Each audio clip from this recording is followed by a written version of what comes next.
What's up, guys? It's Mir, and I'm here with Jarkey Bacon. Me, I'm here. I'm everywhere. Oh, you see me all around the place. And now I'm Yeah, on and you're this in channel. like I'm taking everybody's over. videos. Oh yeah, I'm here now. Watch out. We're coming for that. Well, we're here to talk about Volume 1 of Planets from Makoto Yukimura, the author of Vinland Saga. This is probably going on my channel, I imagine. I don't think Yeah. we even discussed that, but obviously my No. channel has been pretty exclusively Vinland Saga, so this is the first kind of branch out. But obviously, it's still Yukimura. We're still kind of in the same realm there. But For sure, for sure. Planets, from reading it so far, it has been a pretty separate experience. I don't think there's a lot of overlap besides like Yukimura as an author, as Jarkey Bacon had told me before we started recording. So yeah, not too much focus on Vinland Saga. We might talk about it a little bit here, but this is really going to be focused on Planets on its own as its own separate work. One question I had, is it okay? So I was calling it Planetess. Is it planets or planets? It's got an awkward e in the title, and I don't know Yeah. what to do with it. I've been calling it like planets, but I don't know. planets. I haven't heard anybody talk about this, and I've avoided hearing people talk about it because I want it to be pretty, Yeah. blind to it. Yeah. So I don't know. The only one I've seen talk about is what's his name? He's like an old school NE2B. He's got like he's Canadian. He's got blonde hair. He's got the red tux like waistcoat. It's glass reflections, I think it is. Anyway, he did this was like way back a few years ago. He did a review on Vinland Saga that I was watching because it's on YouTube and it's got Vinland Saga in it. I'm probably gonna try and watch it. And so he was talking about how, because he's old school anime fan, he remembers when Planet S, as he called it, that's what he called it, came out as an anime, and he thought it was really good. So he's really excited for Vinland Saga, not only because he was Canadian and Vinland is Canada, but also because it's by an author that he really enjoyed a previous anime adaptation of some of his work, adaptations. So that's all I've heard. But then I also heard Real call it Planetes, but I don't think he's read it, so We've got don't three take now. his opinion seriously. So yeah.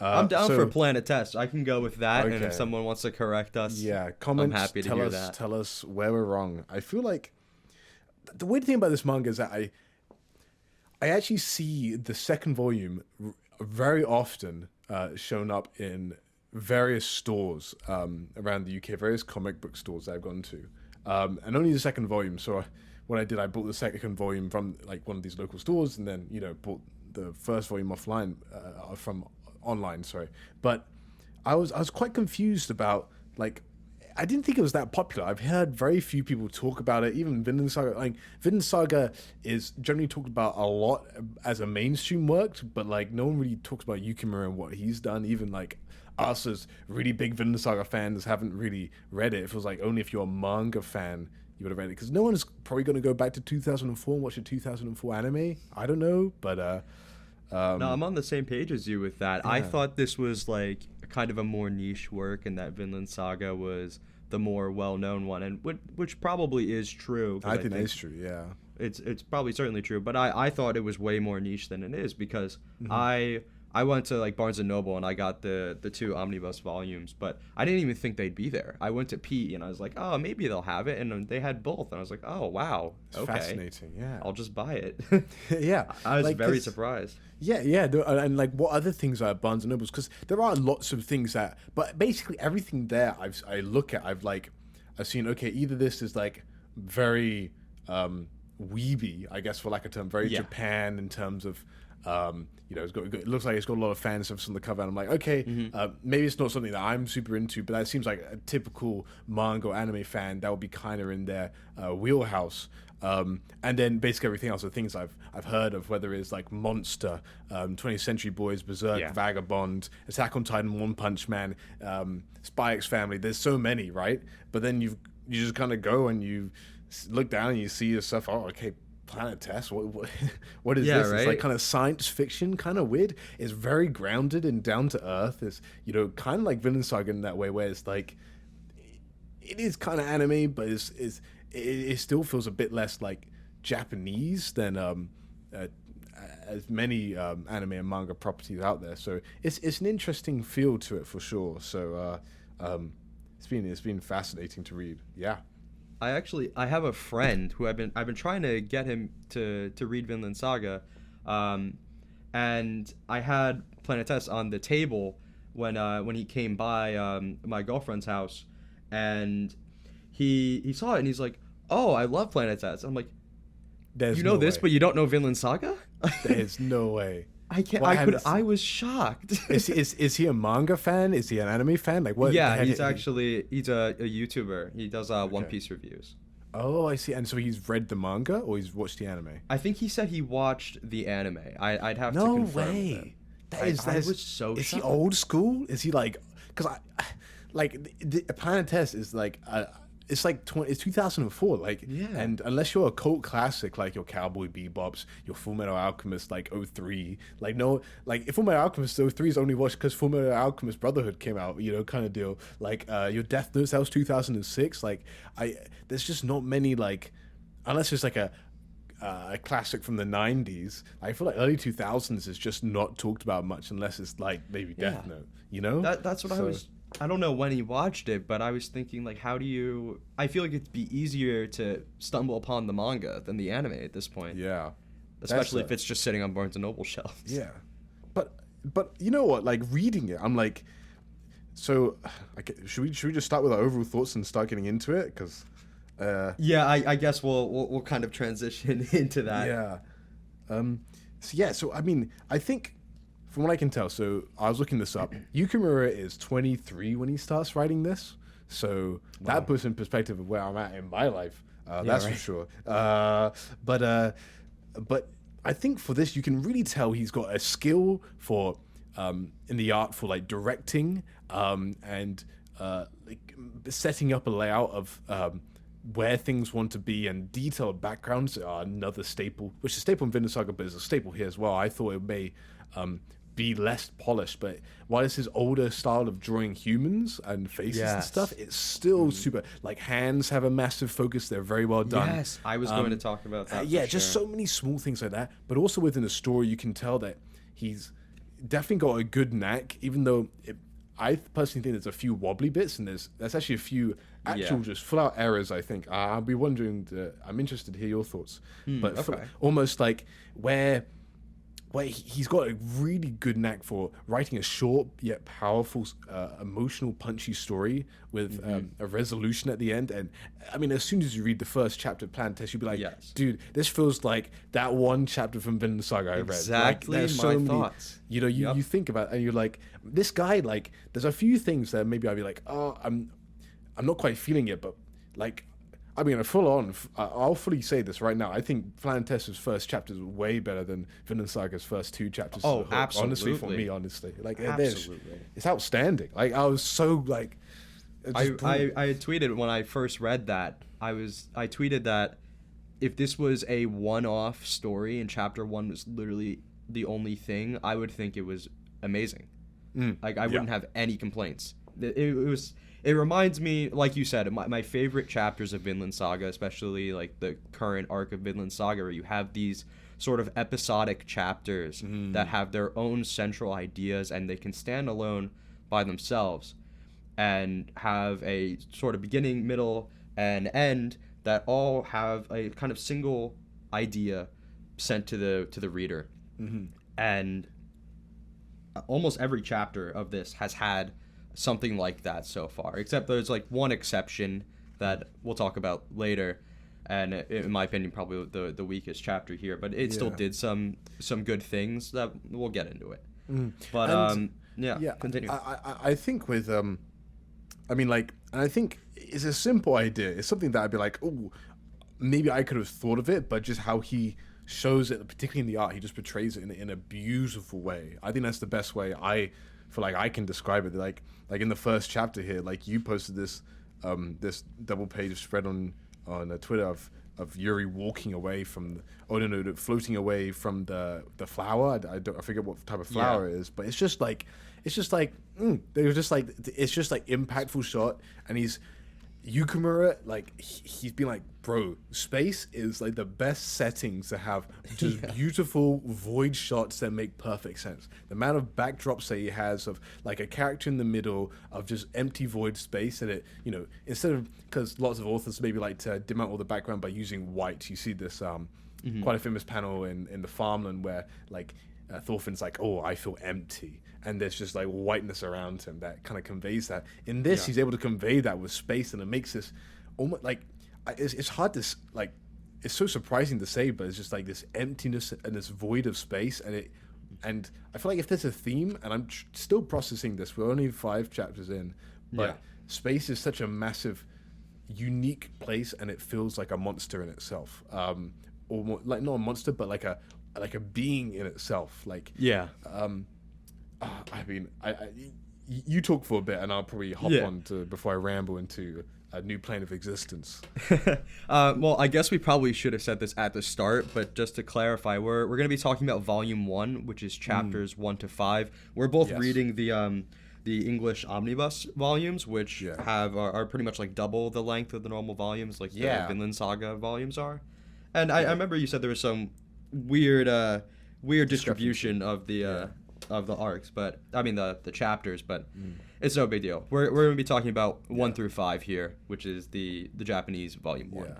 So what I suspect to happen, basically, we've got the first 2 volumes in this book plus an extra chapter, the first chapter of volume 3, but I think volume 4 is a real big chunker, so it just kind of made sense to, instead of having one book that's like 2 chapters longer than the other, they just decided to take one chapter and put in another one. That's my rationale. I that's just pure speculation on my part, but I think that would make a lot of sense. So, yeah.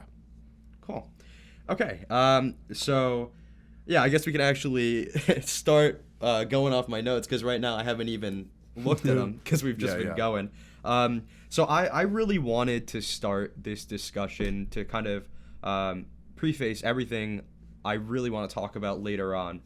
And that's just to go over what I think the general themes are. And I feel like the best way to really start that is by talking about the introduction with Yuri and his wife and the compass.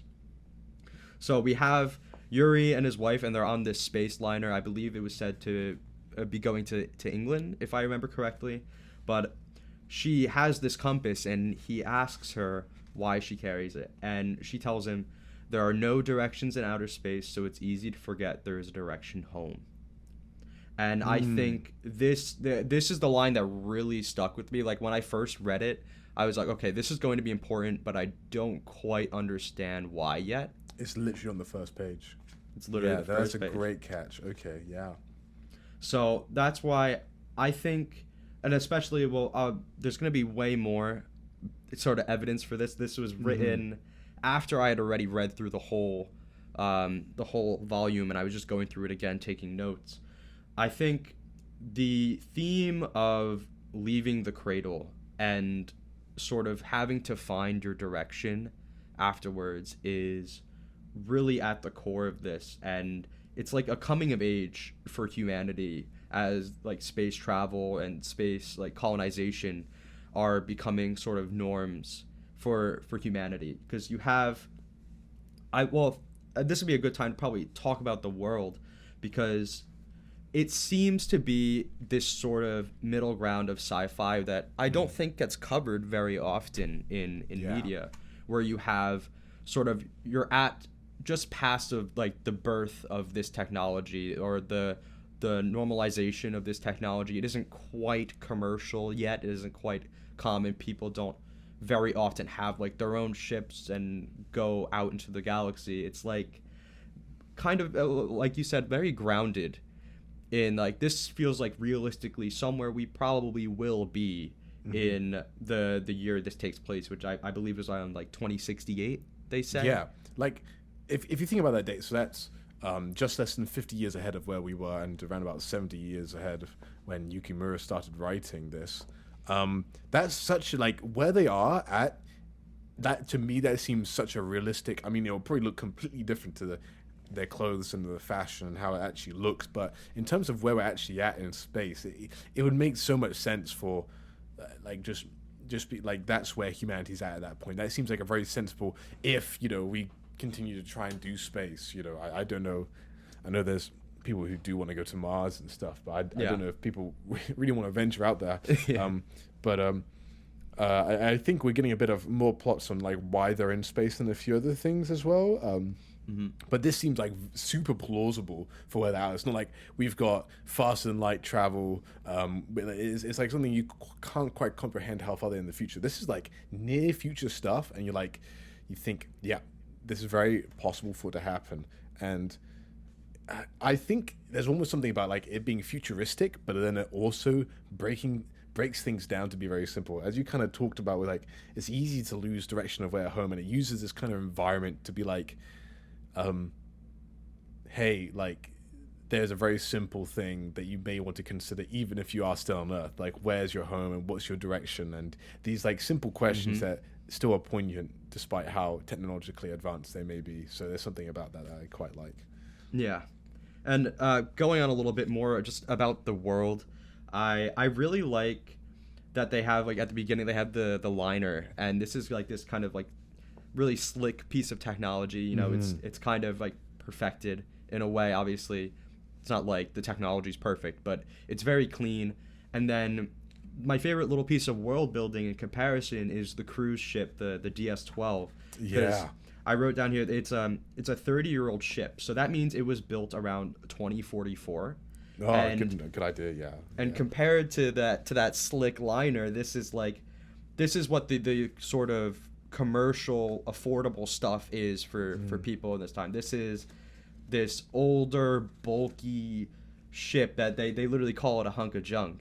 And it just kind of, it's a good distinction to see, like, this is what's affordable for people who are sort of novices in the like getting started with space. And then like bigger like companies like this transportation company with the liner, they have the more sort of futuristic stuff.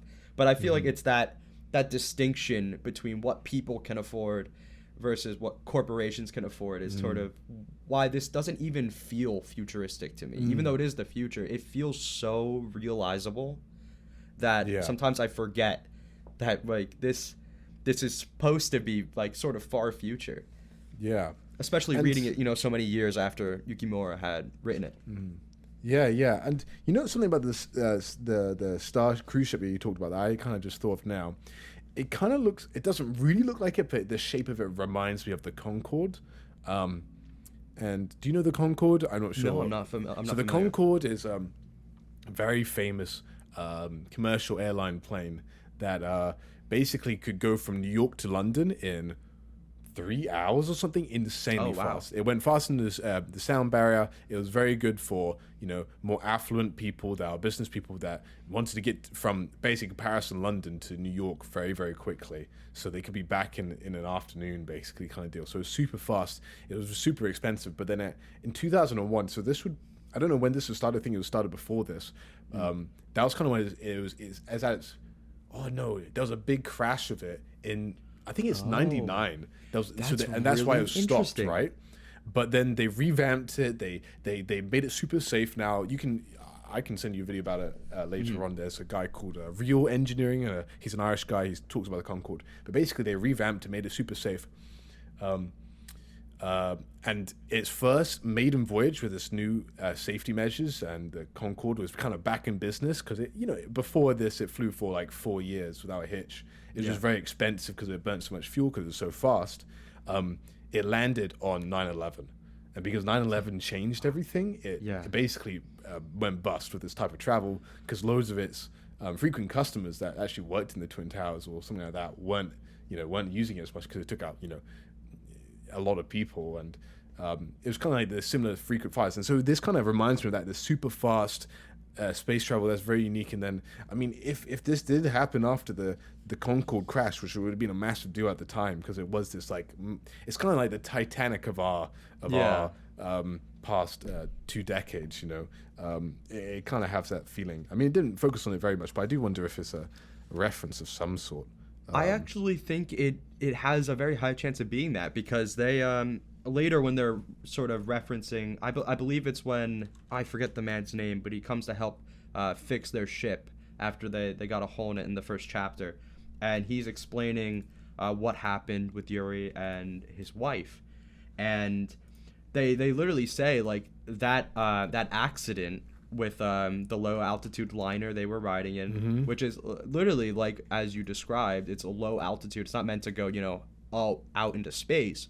It's supposed to take you from one place on Earth to another. The top of Earth's stratosphere, Exactly. whatever. And they literally say though that accident that happened with Yuri had them discontinue that Really? model. Oh, They no say way. exactly that. Yeah. Dude, I missed that. Oh, that's so okay. This is why it's good. I love chatting about these things because I learn like I know because I didn't properly reread it. I was kind of just recapping my thoughts. I need to do a better job next time. But like, I mean, we're not even through the first chapter, and I've got so much to talk about. But yeah, I mean, no, that's a great point. Because that when you were explaining the story, I was like, okay, this has to be inspired because that's literally almost identical. Yeah, I'll look it up real quick when the Concorde crash was. Let's see. They talk about this on page 26, I believe. So it was in July 2000. Okay, and then plan the test. So when was that started? The guy brings up the crash, and then Hachi says, "Oh yeah, the airliner crash retired the Style 8." Our theory has been busted though, because it was started in January '99 planet test, and the crash was in 2000 July. So, but like. I would. I mean, they look so similar. So I put some pictures of it.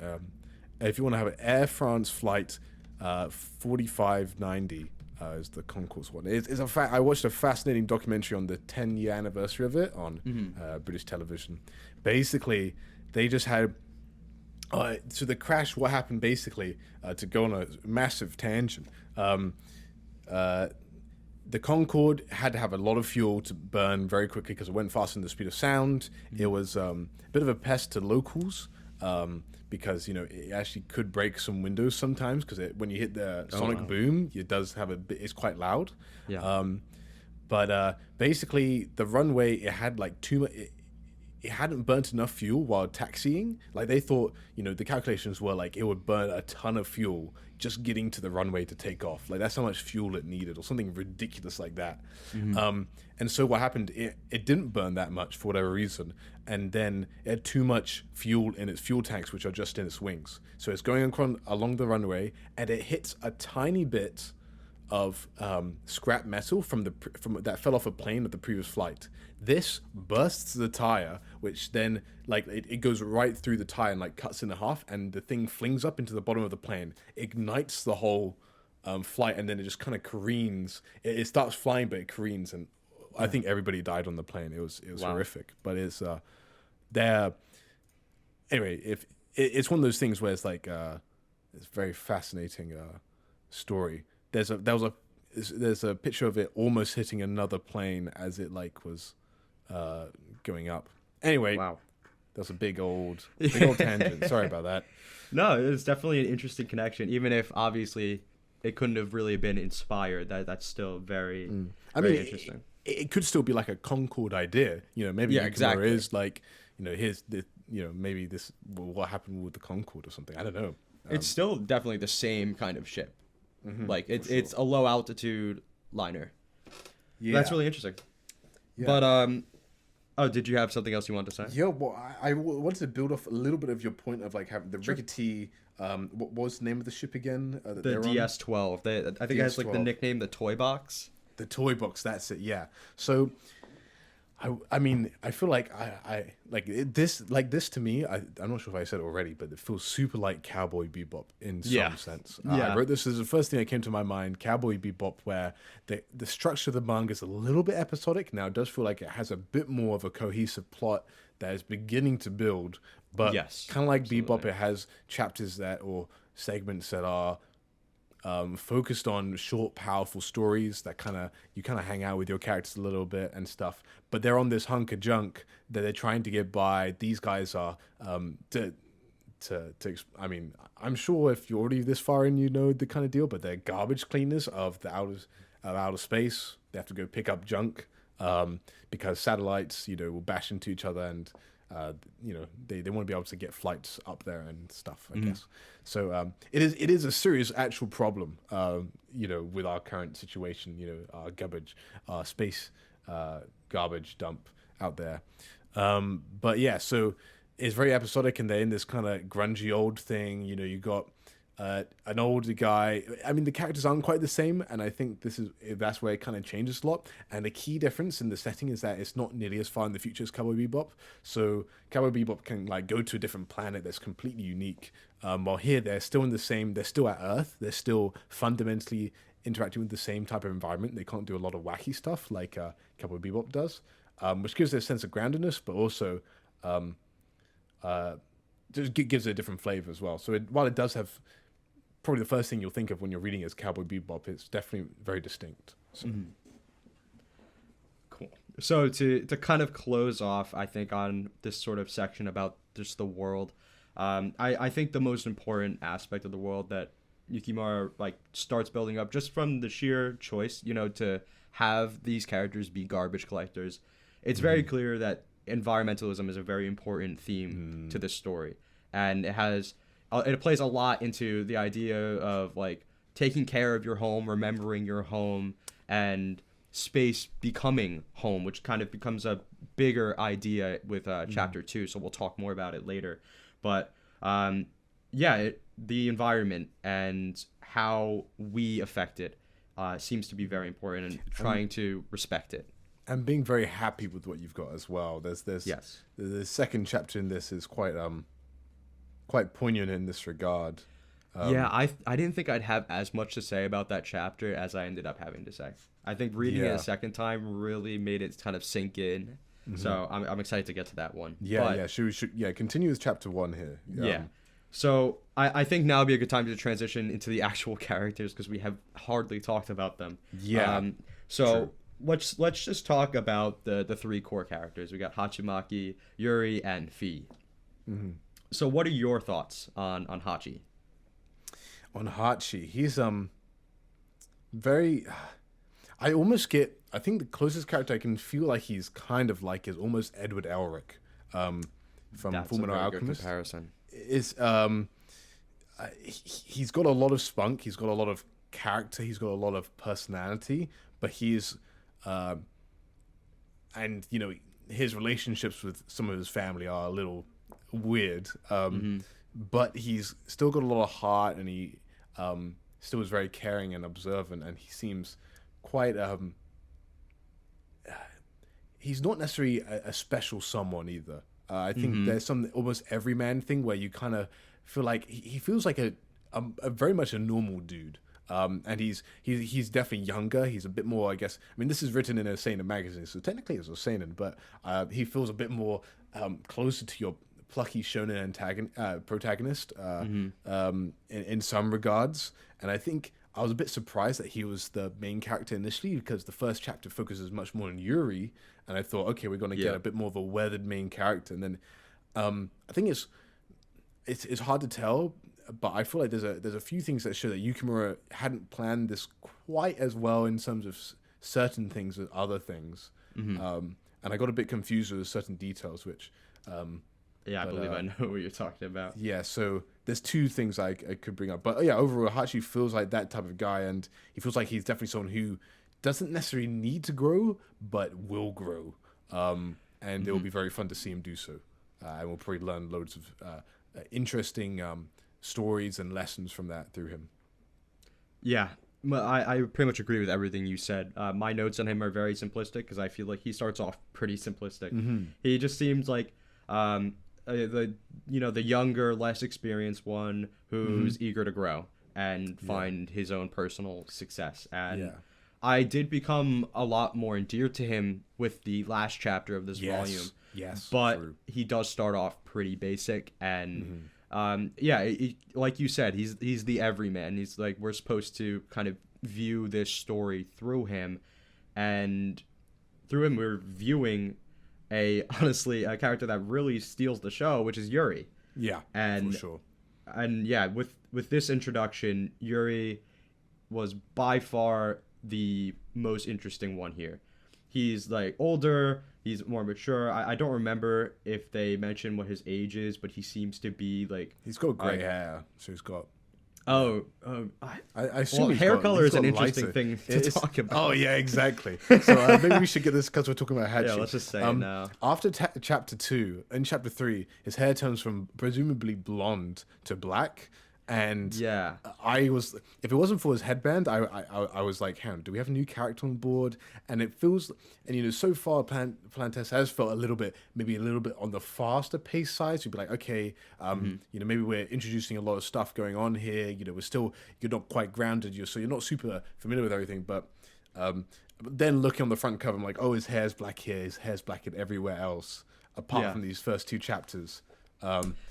And it's very strange, yeah. Yeah, I think it's the highlight that he's Japanese.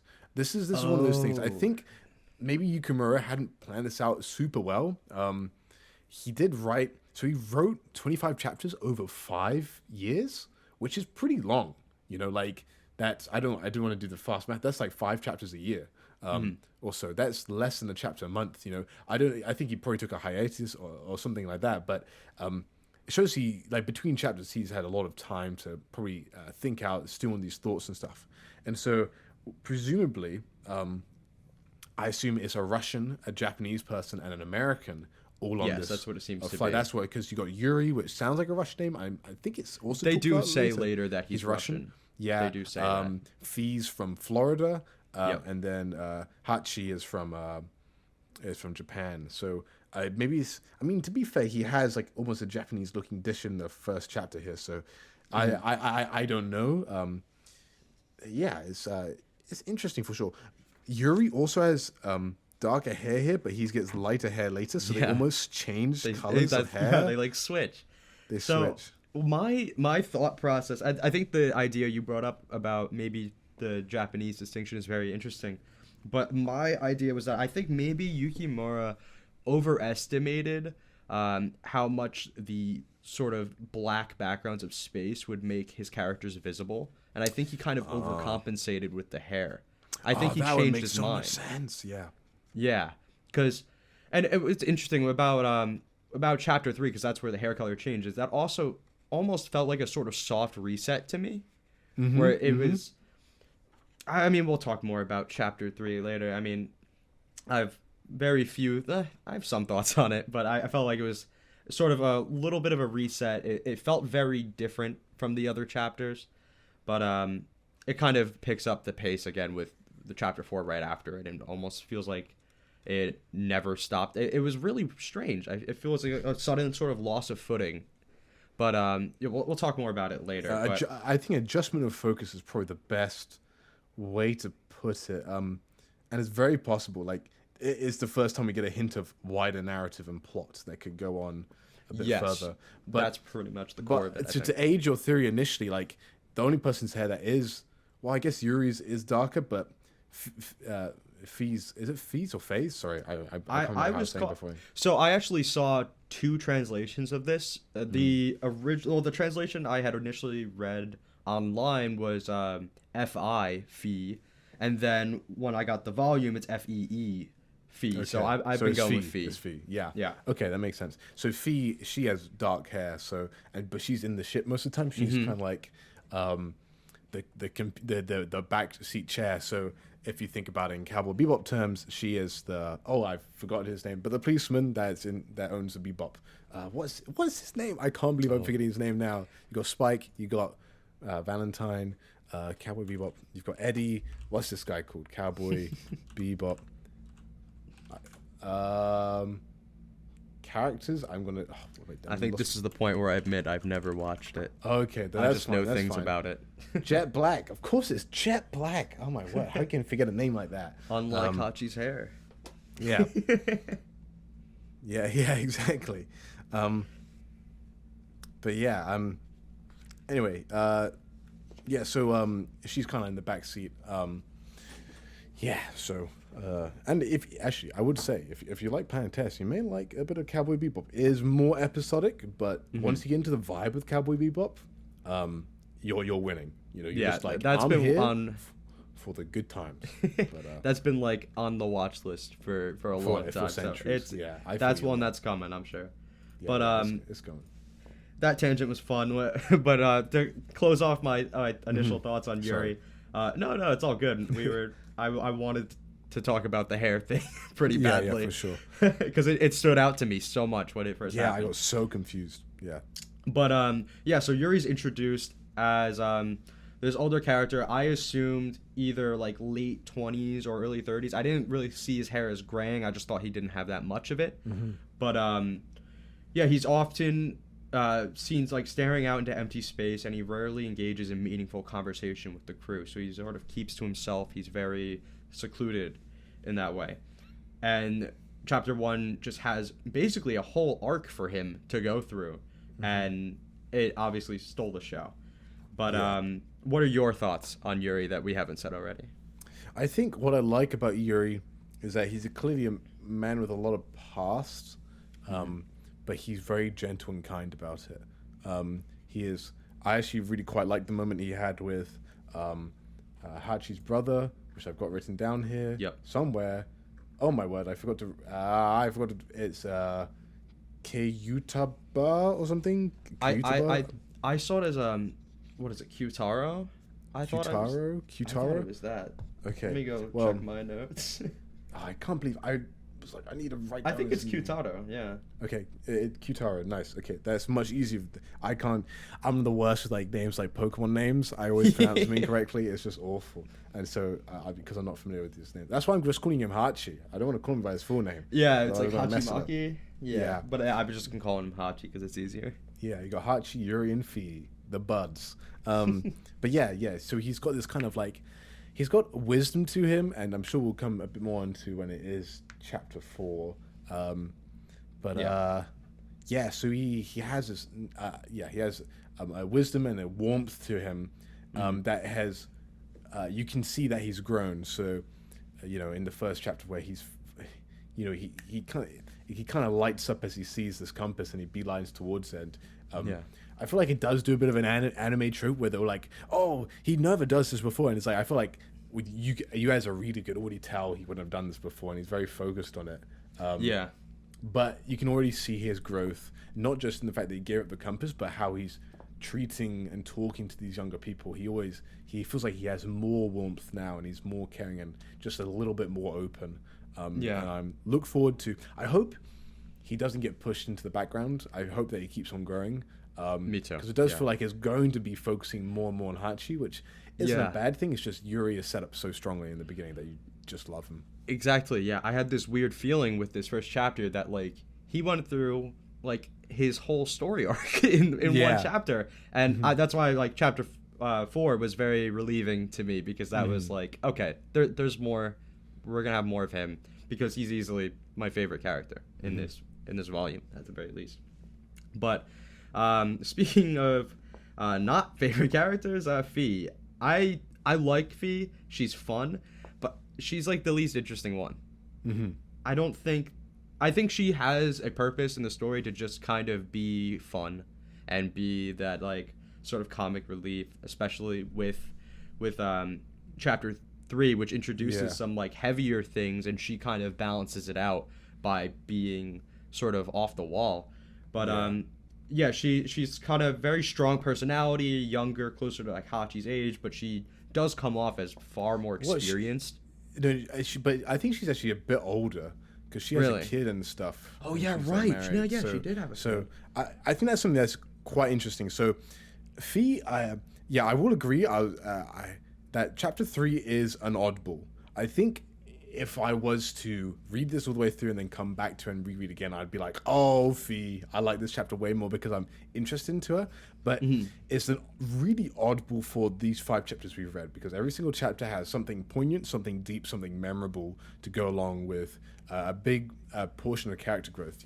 We've got chapters 1 and 4 for Yuri, and then we've got chapters 2 and 5 for Hachi in a way, and maybe chapter 6 will be for I was gonna say Fi that, then. True, yeah. But this third one is basically the whole it is kind of like, it's just like, it does feel like an episodic gag where it's like Fi just wants to have a smoke and she's mad because she can't get a smoke because like dude is they kind of introduced this whole bombing kind of subplot, and I assume it's going to be the main plot tenet or thread throughout this entire thing. You know, they kind of talk about how they want to take flights to Jupiter, and these people are against flights to Jupiter, so that feels like maybe some focus will be on that.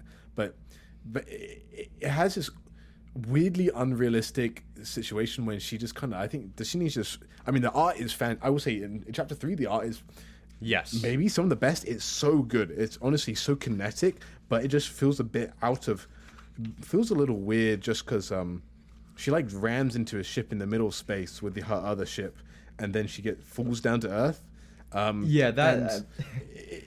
It's just a little bit jarring for the rest of the manga. I think as its own, it's actually not that bad. But I mean, I love the ending panel.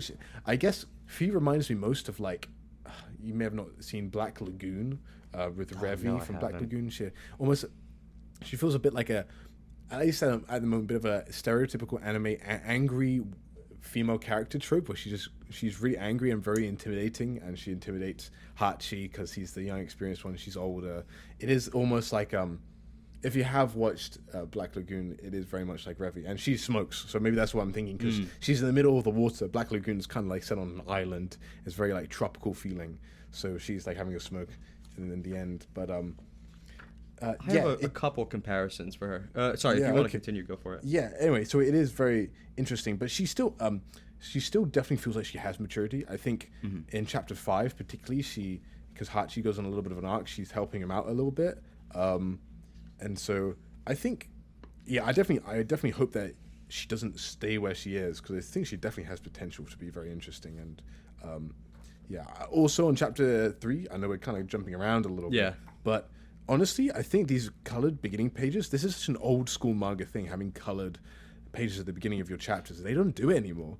Probably because they take so much effort. I like them though. But they have like such a different style. But they're like the best coloring I've seen Yukimura ever done. I think it's like way better. Like I just was so like the bomb blast, and then I don't know why it just looks so like Fee here looks so good, like with the smoking station. Yeah. Anyway, like, and then chapter 5 as well just has a beautiful shot. You know, it's just fantastic, and I'm just like, and then also Yuri talking to the native man as well. That's now that you brought up the coloring stuff, I wanted to compare it to Vinland Saga's colored pages, and a lot of them, I feel like the colors in Vinland Saga are very kind of flat and a bit brighter, and here they give like a watercolor kind of aesthetic that I really like. Yeah, and it's just a bit of pastel-y or something like that. Pastel. Yeah, it doesn't feel like manga pages that got colored. It feels like they're a separate piece, and I like that about them. Yeah. When was the last colored page that Yukimura did? Like, it would have been early volume 1, right? Like, didn't he do the colored page, a couple colored pages for the start of Baltic Sea War? Oh yeah, that was it. Okay, no, those ones do look very good actually. I take that. They look good. Oh, they absolutely. That was Thorkel fighting the bear, right? Yep. But that's the thing. I'm like, maybe. I kind of wish he'd do something more like these color pages, because I really do like the watercolor kind of. They are really beautiful. Aesthetic. Like I mean, anyway, I mean this art. Honestly, like I was so impressed by the art. Like. I was worried that, going from modern day Vinland Saga, where the characters are so well drawn and so finely executed, that Yukimura would be like take a step back. But I think if he's writing one chapter every single 2 months or whatever, right, 5 chapters a year, he's going to town on like his current skill level. This is like the max 23-year-old Yukimura has, and it's high quality. So I think, I mean, we can speak about the art a little bit here. The backgrounds, we talked about a little bit before, but I really like his cartoony style from, like, kind of early Vinland Saga over these extremely realistically detailed backgrounds, especially Chapter 1, which has a lot of, like, the interior of the DS-12 and, like, all these like, tight corridors with so much going on. I love those panels. And it's a weird juxtaposition of like the cartoonish characters over those really detailed backgrounds. Yeah, and I think this is why, like, I mean, there's a ton of amazing facial expressions and stuff like that. Like, Like I feel like chapter 3, I actually do kind of like it, but it is such an oddball. I definitely didn't dislike it. Yeah. Like every single chapter does have something good. I think there's something. There's just something unique about it, but I think it's the climax of it. Like the action feels good, but feels weird. Like it's hard to convey like spaceships. Like why are you ramming a spaceship into another spaceship? Like to me that's odd. But like having the gag there, like she wants to, like she's like getting really heated because she's getting soaking wet. I don't know if you've watched Gintama, but there's I haven't watched the whole thing, but there's one episode of Gintama where one character he wants to smoke and they like ban smoking on Earth, so he goes across multiple planet hopping like journeys, and it becomes like a Dragon Ball parody. It felt so much like that episode to me, where he just wanted to get a smoke, and things get so crazy, but damn, that just must want be to like get a a very smoke. Japanese thing. Yeah. They love to smoke there, like in this maybe bang smokes and stuff. But while we're talking about the art and the action, I wanted to highlight this Yukimura's way of like he approaches action is so explosive in Vinland Saga, and so much of that is seen here. Like I always think of the panel in Farmland where Thorfinn loses his temper and he punches the one of the workers at the farm, and on pretty much every instance of action. I guess some of the action panels in chapter 3, like that's sort of an extended sequence of action, but like Yuri getting hit by the debris in chapter 1, and like in chapter 2 Fee like punches Hachi over the head. It's just so explosive, and I love that about Yukimura's art, and I'm glad that there's a lot of that here, because this isn't a very action manga, at least not so far. But it's interesting. Like I, who hates violence, has such a knack for drawing action like that. He's so good at it. And I think another thing here is that Yukimura's paneling. Actually, I can tell such a difference between chapter 2 and chapter 3 in terms of quality of art. Actually, it's quite incredible. Like there's just the outlines of characters are so clean. But Yukimura's paneling is a lot more dynamic here than it is in Vinland Saga, and even in early Vinland Saga, there's a lot more dynamism to his paneling. Like Vinland Saga, what it does not try and push forward in terms of art is definitely the paneling. It's just boxes, and they're generally very square. They're not generally characters overlapping with lots of boxes, and I think that's not necessarily a bad thing at all. It's a very unique style for it, but here is very different, and it's it is. Oh man, I'm just I'm just looking back at his faces, just like I know. I think this is why I think it literally is Fee's faces as she's doing this, and I think she maybe looks the best in terms of in this style, because I don't know why, but like some of her pictures are just fantastic. I really like her expressions all the time. But then, you already mentioned it, but this difference between, this is why again I said chapter 3 almost feels like a sort of soft reset. That's true. Because the art takes a significant jump in quality. Like in chapter 2 especially, I saw so many faces that looked very off to me, and there's none of that after this point.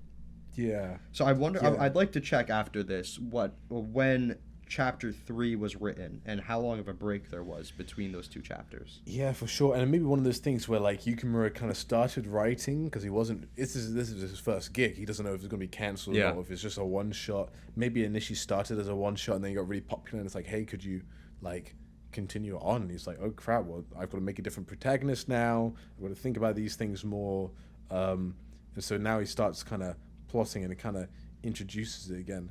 I will say, I do think generally the action just doesn't feel like it fits the theme very well. I also had this complaint in, I know we're kind of talking about it again, I feel like we're going in circles, but the rocket of his brother in chapter 4, when it came into the house, just felt, I mean, it may be a joke, but it just felt like, okay, like, I'm thinking this world is quite realistic here, generally, and then a rocket comes into someone's living room and it doesn't like blow up the house or something, that's what I would have expected maybe, or cause some more damage, but it seems that's to be definitely like, really interesting, because I think Vinland Saga has a similar, I wouldn't say problem, but distinction there, where sometimes things just get a little more goofy than you would really think from the world that's been established. And I don't know. Yeah. I guess that's just kind of Yukimura's style. Like if he thinks of something fun, he wants to draw it. Yeah. You know? I think though what makes this one a bit different to Vinland Saga is that it's the violence that's goofy. Like in Vinland Saga, unless it's like the Baltic Sea War and you're clearly like, okay, this is like the Baltic Sea War's thing. Yeah. Generally the violence isn't super goofy. It's more like, I'm gonna fart or something like that, and you'd be like, oh, okay. Yeah. But yeah, That's a good anyway. point, though. That's a very Yeah. good point about that difference. But yeah, I feel like the violence. It's interesting because the violence isn't a focus. Like violence isn't being talked about here, at least not yet. I don't know if maybe by the end of this, when we're kind of getting to the point where this is ending and Vinland Saga might be an idea in his head, maybe violence becomes more of a topic. But yeah, action and violence is taken very non-seriously here in general. And it's not there's very few consequences to it as well. Like, Yeah, well, I mean there true. is, like, but only when it, contributes to like plot progression. Like if they need somebody to be injured, they will get injured. But if you're hit by a rocket flying into a house and you don't need to be injured right now, everyone's fine. Yeah, yeah. Yeah, that is that's a very good point. I, I'm looking very much forward to where this kind of continues. Should are we talking? Where do Yeah, we I wanna know. go next. Let's. This is I think my what- issue oh, with sorry. not writing notes. Maybe next time we'll try and condense it a bit more. But or not condense it, just organize it a bit more because there's so many things I want to talk about. It's just like it's so good, it's so good. Let's I think let's just talk about Yuri's arc in chapter 1, and that's a good way to just close off and actually talk about chapter 2 in its entirety. So Yuri, like we said before, he has this sort of development that you would almost expect of a whole entire story. Yes. But you have this progression of his character where he starts off being very self-contained, very secluded, very focused, very, well, not really focused. That's interesting. Aloof Very and reserved. directionless, I would say. True. And then, That's such a yeah, good point. and that's what all my notes are about. Oh, But nice. yeah. So we have the accident with his wife, where she dies, and this is something I noticed when reading it again. He gets up to go get the coffee, and his wife asks where he's going, and he's like, "Relax, don't worry, I'll be right back." And later, when he's reaching for the compass and he's having this sort of vision of her, he tells her again, "Relax, and I'll be right back this time." And I like cried. That was so good. Yeah, it's so powerful. And it's also interesting that this accident was caused by a piece of space debris ripping through the cabin. So it's almost like he is taking this job, one, to find the compass and find pretty much anything remaining of his wife because he hasn't let that go, and two, almost preventing future accidents that mirror his own. Yeah.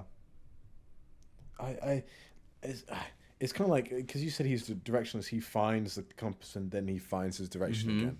Because his guilt is of losing his wife and his sadness. Like, it's like, it's so much as you said. You could see a whole story being written about this one chapter, and I think Yukimura had this idea and was like, "Well, I can only make a one shot of this because I'm new to this whole manga thing. I've just been like an assistant this whole time, right?" So he had to truncate it or something, and in a way, it is very similar to Vinland Saga. And I hate, we kind of talked about this before. And we don't want to talk too much about Vinland Saga, but just because I thought about it now, I'm going to introduce it. But it's like he's taking revengeance on the rubble. His vengeance on the rubble by cleaning up for taking his wife. Because basically, for those, I know we're kind of assuming that you've read this if you are watching or listening. But yeah, so the rubble breaks a window which kills his wife and takes down the low altitude airline or whatever. And so he's kind of gone up there and he's never left the rubble. He's kind of just still cleaning up. And maybe it's not vengeance. Maybe it's just like he wants to prevent. No. It's because he wants to find this, right? That's the reason why he's up there. Yeah. Right? But then it's almost like he doesn't. It's almost you can see as like either his vengeance on it or he wants to stop it from happening to anybody else again. So he wants to clean up and not make another Yuri. There's a lot of interesting ways. I did some classic Yukimura. Like you think about Anne's chapter, you think about the chapter of random soldiers just having their one monologue, and like you think about how open ended this is. It's just like classic Yukimura, and you show that he's got this writing skill from the get go. Yeah, and that comparison to Vinland Saga and like the vengeance thing, it definitely does remind me of Thorfinn in the prologue. This like directionlessness he has, but it's actually so much like Yuri. It's this single-minded focus that's somehow still directionless, because no real sense of purpose. What am I doing besides this one fixation on something so traumatic that I have not been able to fully process and let go of yet? And that's where this culminates when he finds this compass here. It says please save Yuri on it. It's like etched into the compass. And I thought that was brilliant, because I don't know when that was supposed to be etched in, right? But if we're to presume that maybe she didn't die instantly, but I mean, it's low altitude, but yeah, true. She wanted him to survive, and because it's in this compass, it's built into the directionless idea. She wanted to save him and give him direction with her gone. And 6 years later, he finds it, and that sort of last wish of hers is granted because the compass saves him from this directionless life he had fallen into. Yeah, no, actually, the writing on the compass is the first thing they talk about in the manga. So really? It's written beforehand. Yeah, he asks what's on the back, and she said you can't read it. That's interesting. So it's, but you know what this also reminded me of? It reminded me again of the Fullmetal Alchemist. Never Forget, October 3rd, right? So it's written exactly the same. So, but this was written before Fullmetal Alchemist, this chapter. So, yeah, and I mean, also with, I mean, there's one thing of Hachi riding his, I guess, space motorbike. That's the best way I can put it. Away from this, I think they call it the Scout. Thing. Okay, the Scout. Yeah, so he's got this thing where he's riding away, and it kind of looks like almost the Berserk whirlwind in the. Yeah. So I've been reading Berserk recently, so it's on the mind. I'm gonna be that guy who's like, is that a Berserk reference? Is that Berserk reference? But will guts survive and play I don't know, man. Like, yeah, like he just whips out a big sword and starts somehow like propelling himself forward with it through space. But yeah, like I think also another thing is like his suicidal thoughts to get this compass is the similar way that Thorfinn's suicidal for Askeladd. So that's another thought I had. You know, it's all good, but like as soon as into the next chapter, the first picture in chapter 2 you see is of Yuri smiling, and you're just like, this guy, he's done the farmland real quick, huh? But it feels exactly good. What I was thinking. Yeah, I wonder if that was the case, where this was intended to be a one-off at first, because that would make so much sense.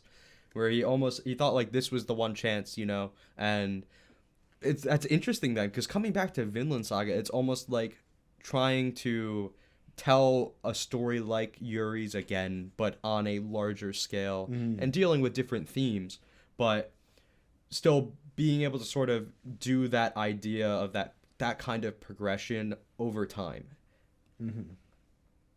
But yeah. To sort of close off, I think, unless you have more to say about his arc. No, not chapter 1. No. Okay. I was going to hop right into chapter 2. I'll close it off then. We have it sort of ends with him after all this time of aimlessly cleaning out the space debris with this job. He for the first time he leaves one piece of debris, and it's so interesting because he's like aimlessly taking so much out of space, and then with like intent and with so much meaning, he puts something back into it. And it's the stargazer lily, the flower, and it's like his last goodbye to her, and he releases it, and he returns when he's going to return the ship, but he smiles, and I thought that was just perfect, man. This first chapter, it convinced me that like because I almost thought this might be a bit of a amateurish start, because obviously this is his first work, but this convinced me like, no, Yukimura's had this sort of raw talent for so Yeah. long, Yeah. and I'm so excited to see where things go. Hmm. And I guess with moving on, like talking about Yukimura, you can already tell, like in chapter 2, he's already had this. He's always been an introspective guy, a thoughtful guy, and you can Hmm. tell in chapter 2 he had this shower thought one time, and he'd be like, "That's something interesting to write about," and he kind of just puts that into this one chapter. And I think this is kind of, it's kind of similar for basically every chapter apart from chapter 3, Hmm. in this, in this chapter. I guess should I kind of talk about it a little bit, and then you can kind of think about it a little further or something. Sure, yeah, go for it. So here it kind of introduces that Hachi gets a broken ankle, and it's done almost very like, like it seems like, how did he break his ankle doing that? And then it's kind of revealed, oh, because they're in space, they're going to get osteoporosis or whatever. They're going to be generally weaker, and it's an interesting kind of thought of like, Yukimura is introducing like a little bit of like like futuristic realism. It's not purely accurate, of course, because it's still speculation, but it's using bits of illnesses in space and stuff that happens to humans and showing it Yeah. off, which is a really neat thing. And so basically, Hachi kind of is stuck inside a hospital, and he's really just frustrated because he's like, dude, I hate space. It's rotting away my body. It just sucks. Like I just like, I feel kind of trapped here. It wasn't exactly what I thought it was going to be coming up to space, and it kind of reminds you of this, like, while space is out there, it doesn't feel freeing. You are still kind of tethered because you can't just walk around space willy nilly. And then he meets this girl called Nono. Nono, that's her name, I think. Yes, it's And- no. And I mean, and it's kind of revealed that she is what's called a Lunarian, which is someone who's grown up on the moon, and she has just a different perspective and gives him a new one.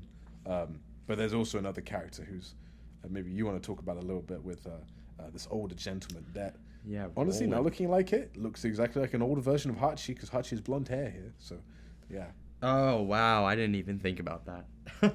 I just thought about it now.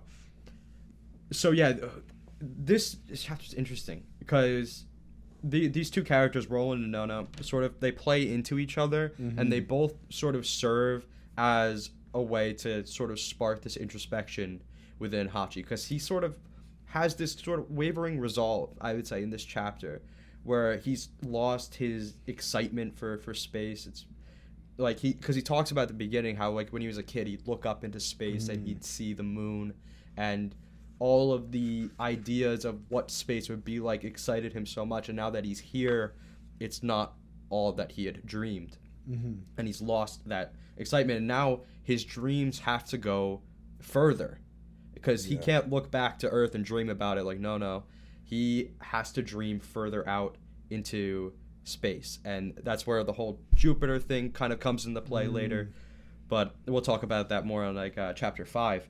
But yeah, Roland and Nona sort of play into this introspection he has. So Roland is this elderly veteran astronaut, and he's in the hospital, and he overhears Hachi sort of being enthusiastic about returning to space and returning to Earth from space to recover there. And Roland criticizes it because, from his perspective as an astronaut, space is their home and they have to take care of it. And that plays into so much of like the environmentalism ideas here. But focusing again on Roland, he says that they will live there and they will die there. And then Roland, later he disappears. After the doctors tell him something, and he disappears. And he goes out onto the lunar surface, and we find out that he was diagnosed with cancer that was specifically caused by the radiation in space. And this makes him, like, he talks to space as he's dying, saying, like, I love you so much. I love you more than anybody, and yet you do this to me. And he's still happy to die out there with space despite that. And seeing this makes Hachi start to like question whether or not they belong there, and how all the things that God has done to keep humans out Yeah. of space. And this continued waver and resolve then upsets Fee, and her saying that Roland was willing to like die as an astronaut, while Hachi just sits here and complains. And then Hachi, this makes him question, does he have the resolve to be like Roland? And then that's where Nono comes in. Mm-hmm. Yeah. If you want to elaborate on that a little bit. Yeah, well, I think I kind of want to talk about, so Fee, in a way, like, I hate that I'm bringing it, like, yeah, she's very much like, this is like a Rock and Revy style relationship where you got some guy that's complaining and she just puts them back in perspective. I'm not sure, you said Fee reminded you of some other characters. I'd be interested to hear that, but... Yeah, with, you mentioned the Edward Elric comparison, and that made me think, Winry. That true. Same kind of dynamic there, where they, like, if Edward was like wavering, like Winry would kind of like put in perspective. True. Also Winry is a bit more grounded than Fee. Fee is definitely a bit more out there, but that sort of dynamic is still one there. thing that I really liked, I liked them showing how Fee like hurt her hand punching him. So she's not, she acts macho, but she's actually kind of like not that macho. Like she can't deal with it. Like, anyway, it's one of those. It is a bit like, I guess it's a bit tsundere. Not that she loves him, because she's got a husband and stuff, but she cares about him. It's tough love for sure. So, yeah. And I guess to talk about Nono a little bit, Nono kind of talks about, she always imagined the ocean and Earth, and it's like the grass is greener, but she's learnt that she'll have to stay in space, and this is her ocean, like, and it has this great like, this page in the book is like, on one side is her going to the ocean, like it's kind of like they go out into space outside the establishment they're in, the building they're in, the space building, and go out into like basically outside with their spacesuits on, and as Nono's like running forward and having so much fun, this vision of just like her having fun at the beach in Hachi's eyes is like, this is what it thinks of. It's like she's like, this is my ocean. And it is one of those things. It's like, in the UK is pretty densely packed, and I also think you live in the city as well, Mir. And so when you just one of those times go out to the countryside and just camp or look up at the stars, there is this feeling of like, wow, that is gorgeous. That beautiful starriness in front of you, and it's kind of gives him this perspective of just like, that's his ocean. He can still appreciate it and still, really like it, And if Nono's learnt to be thankful with what she's got, he should be thankful with what he's got too, in a way. And it kind of brings back to that environmentalism of like, just being glad with what you've got and taking care of it, like. Exactly. Remembering home. Yeah.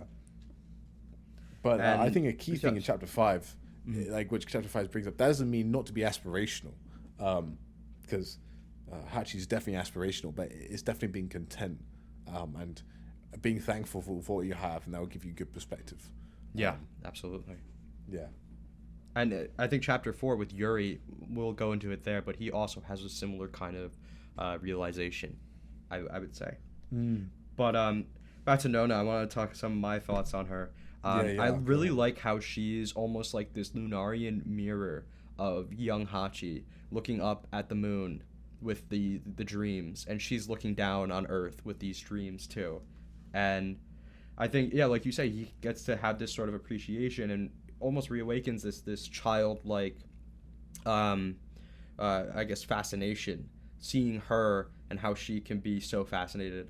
And I like that he sort of acknowledges that, like, she has these limitations as a Lunarian. She can't go to Earth, but he doesn't have the limitations. He can go swim in his ocean, And I think this sort of gives him the resolve that he wants to go back. He doesn't want to go back to Earth and stay there. Now, considering Roland and considering this, he wants to, like, go to his ocean, and he wants to really swim in it, not just give up halfway like he was starting to think. And I really like that. I think that difference between them, where she's sort of waiting for the science to allow her to go to Earth, because she talks about how, like, scientists are studying her, and the more they study her, the like closer she'll get to be able to go to Earth and see the ocean, you know. But she still thinks of the moon as her home, and they bring up home again, and I really like that. And even in chapter 4, they bring up the idea of home. What is home? What is Earth? What is space? It's all the same. I'm getting ahead of myself there. But that's true. It is a great point.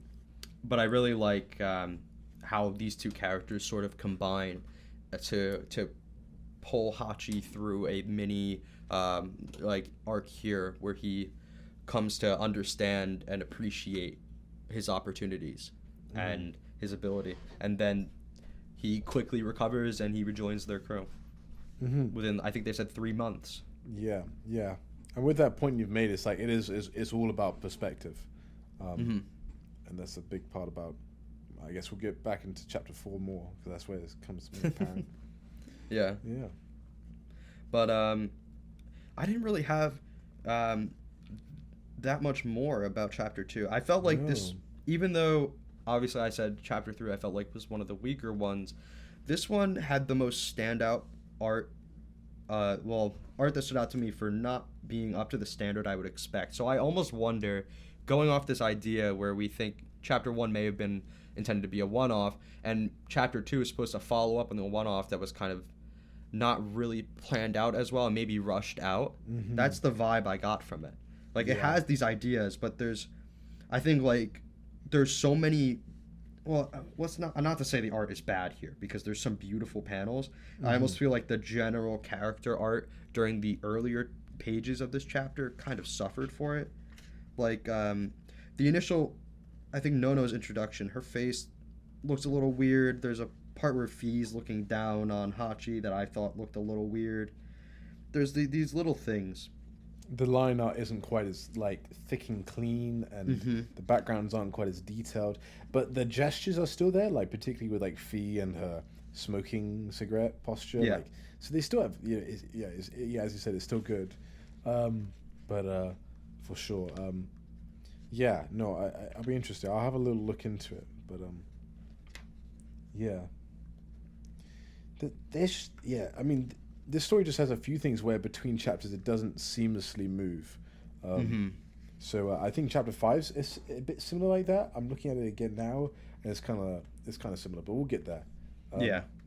I will say though, I don't want to just talk down the art in this chapter, because the panel where they're bringing back Roland from the lunar surface is amazing. All of the panels of Nono when she's out on the lunar surface are amazing. It feels like it's mostly the interior stuff. Yeah. Really. He gets the shots that matter for sure. I guess one more thing about Nono. I did think there was a little bit of a sort of proto-Gudrid idea here, but it's not. It wasn't as strong as I thought when I reread it. I think when I initially read it, I was kind of looking for Vinland Saga parallels, and I was like, oh, she's kind of Gudrid-ish.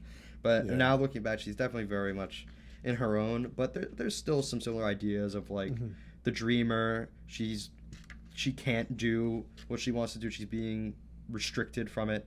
Obviously, she physically, literally can't go to Earth and go to the ocean there. But and Gudrid is more held back by like society and standards. But I thought that little idea was interesting just to at least mention.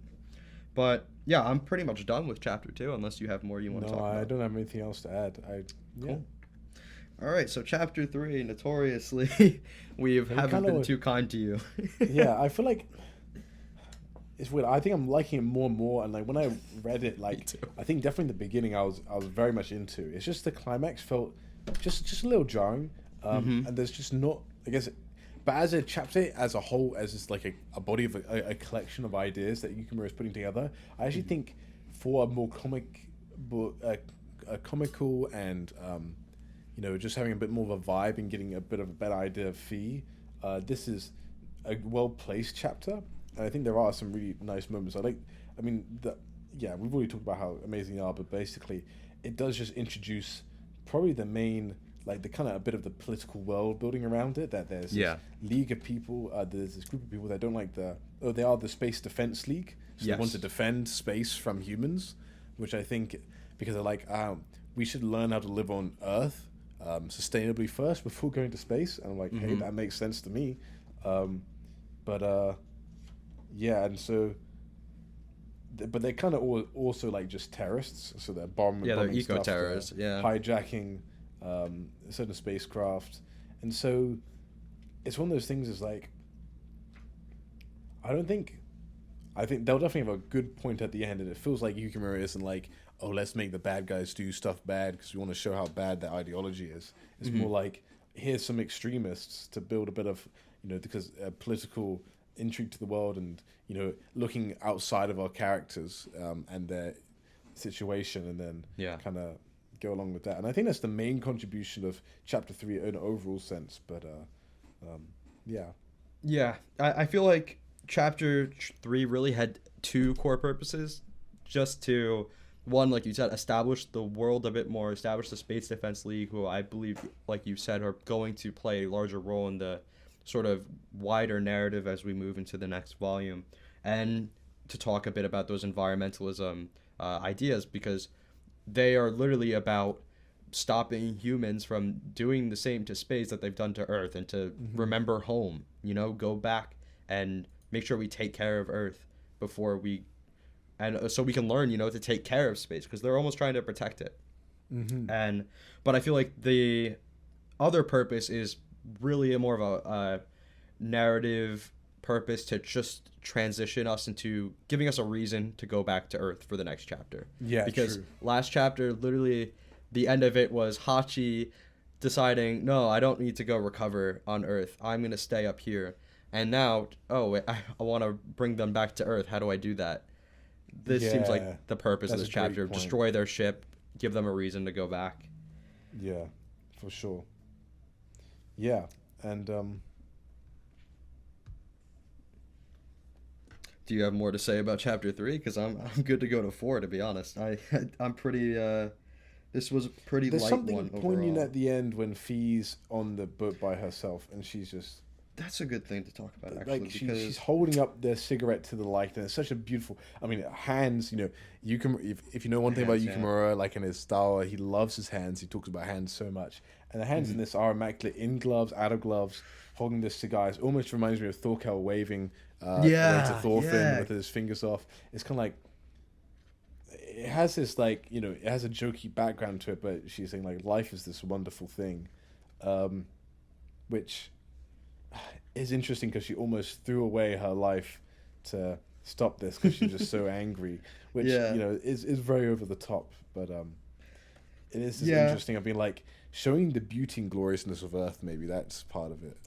Yeah, that last page, I had a weird thing about it where it felt like it was trying to do something a bit more significant than it really was. Like it's supposed to have like, it felt like it was supposed to be very meaningful, but it was almost like a punchline. It was a very interesting. I mean, I love the page. I think it's great, and like you said, the focus on the hands, and again, like I said, though, it's like this, bring us back to Earth because we have stuff to do here, kind of thing. But obviously, the return home, remember home, appreciating Earth, humanity, leaving their home and forgetting about it is basically the whole idea we started this discussion with, and this definitely plays into that. But I'm glad you kept us talking about this chapter, actually, because I want to talk about the art, because in this chapter, I think we talked about it a bit before, like I feel like this is where the art really comes into its own. Yeah, because like there's so many amazing panels of Fee's face with these really dynamic expressions and like lots of detail on her face that I really like. And gestures too, like hands in her pockets, like yeah, the art's just good. But yeah, like I think my favorite one is like when her hair, like it's like there's a few.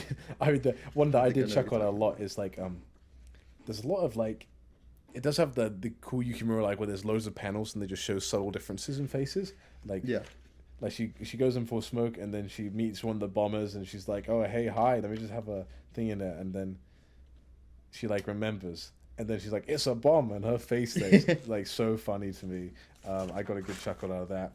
But then she's like looking super edgy as the water's like pouring on her face. Like the water, it's just so cool. Like, so it's one of those things where I'm just like, like when I'm first reading it, I'm like, what the heck is going on here? Like this feels so different. I know. But I was in very retrospect, it's shocked still by very it. good. Yeah. I think it makes sense to be here. I think I think it's intended to be lighter. It's obviously not like it's failing to do something. It's doing what it was meant to do in the sort of grander scheme of the story. So, yeah, I don't dislike it at all. I just obviously it's probably the least interesting, though it could become a bit more interesting as we like learn more about the environmentalism stuff. I think my favorite panel from this though is this like what if scenario of if the ship did hit the station and all the debris it would create, and it just shows it's just the earth surrounded by a wall of debris, and it's a really cool panel. It's very detailed. Which one is that? Page 130.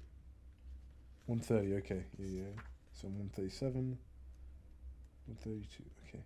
Oh yeah, no, that is cool. It can create a debris field.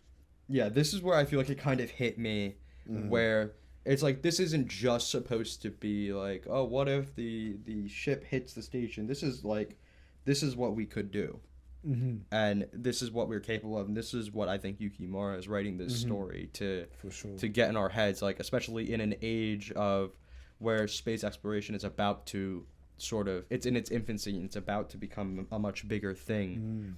This is like a warning of what we could do, and I that's where I really think things are going to go, but there are other aspects of the future of the story that I'm completely uncertain about, but I think chapter 5 is probably the best time to really talk about those. For sure.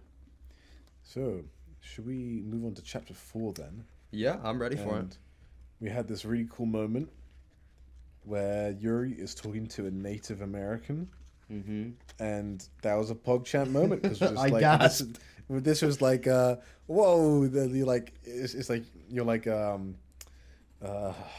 DiCaprio pointing at the screen whistling. You're like, Yeah, oh, literally, that was me reading that's this the thing. chapter. Like, I think it's cool. And I think it's almost maybe a bit of a self-insert because like for Yukimura must have been traveling for Vinland Saga at this time in a way, or maybe it was later, or like he must have.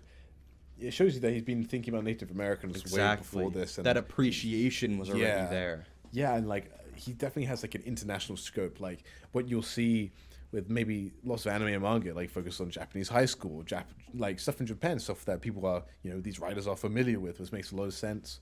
But here it feels very international. It's like, look, it's about space, and it feels like Earth in general and quite more grand. And they do go to Japan in chapter 4, but like. Still, it's like shows there is a like Yukimura, despite being young at this point, still feels very educated and very cultured. Yeah, that multiculturalism that he has, and Vinland Saga is all about. And I think that kind of mirrors too, like with the crew and how they're like all different nationalities. Like you said that like Fi's American, Yuri's Russian, Hachi's Japanese, and like another thing. Oh, where was it? In this chapter as well, like you have like the differences in like language too. Like Yuri can speak Japanese, and that's kind of a gag where that's a good gag. Hachi's mom is trying to like speak in in English to him or something, and then he's like, oh, Hachi's like, oh yeah, by the way, he can speak Japanese, which is very funny. But I like that, even though it's not the focus, you can still see like that appreciation for culture that that's like, which is one of my favorite things about Yukimura as an author. Yeah. And by the way, a side note, I was totally shipping the mum and Yuri together until I found out they had a dad, and then I was like, the daughter is not my thing. Know. But I don't know how long they're gonna have a dad. Yeah, but Yuri is kind of like his space dad. He's Hachi's space really. Dad, so and he's like a father to Kurataro. Kyutaro. Kyutaro. Yeah, that's what he said. Kyutaro. In this chapter, he's very much of a father figure to him and gives him a lot of good wisdom. Yeah. And I feel like this may be something that like be a conversation that Yukimura had with an older gentleman at some time or something like that. Yeah, right. Especially that, I don't know, because Yukimura likes to travel for his manga.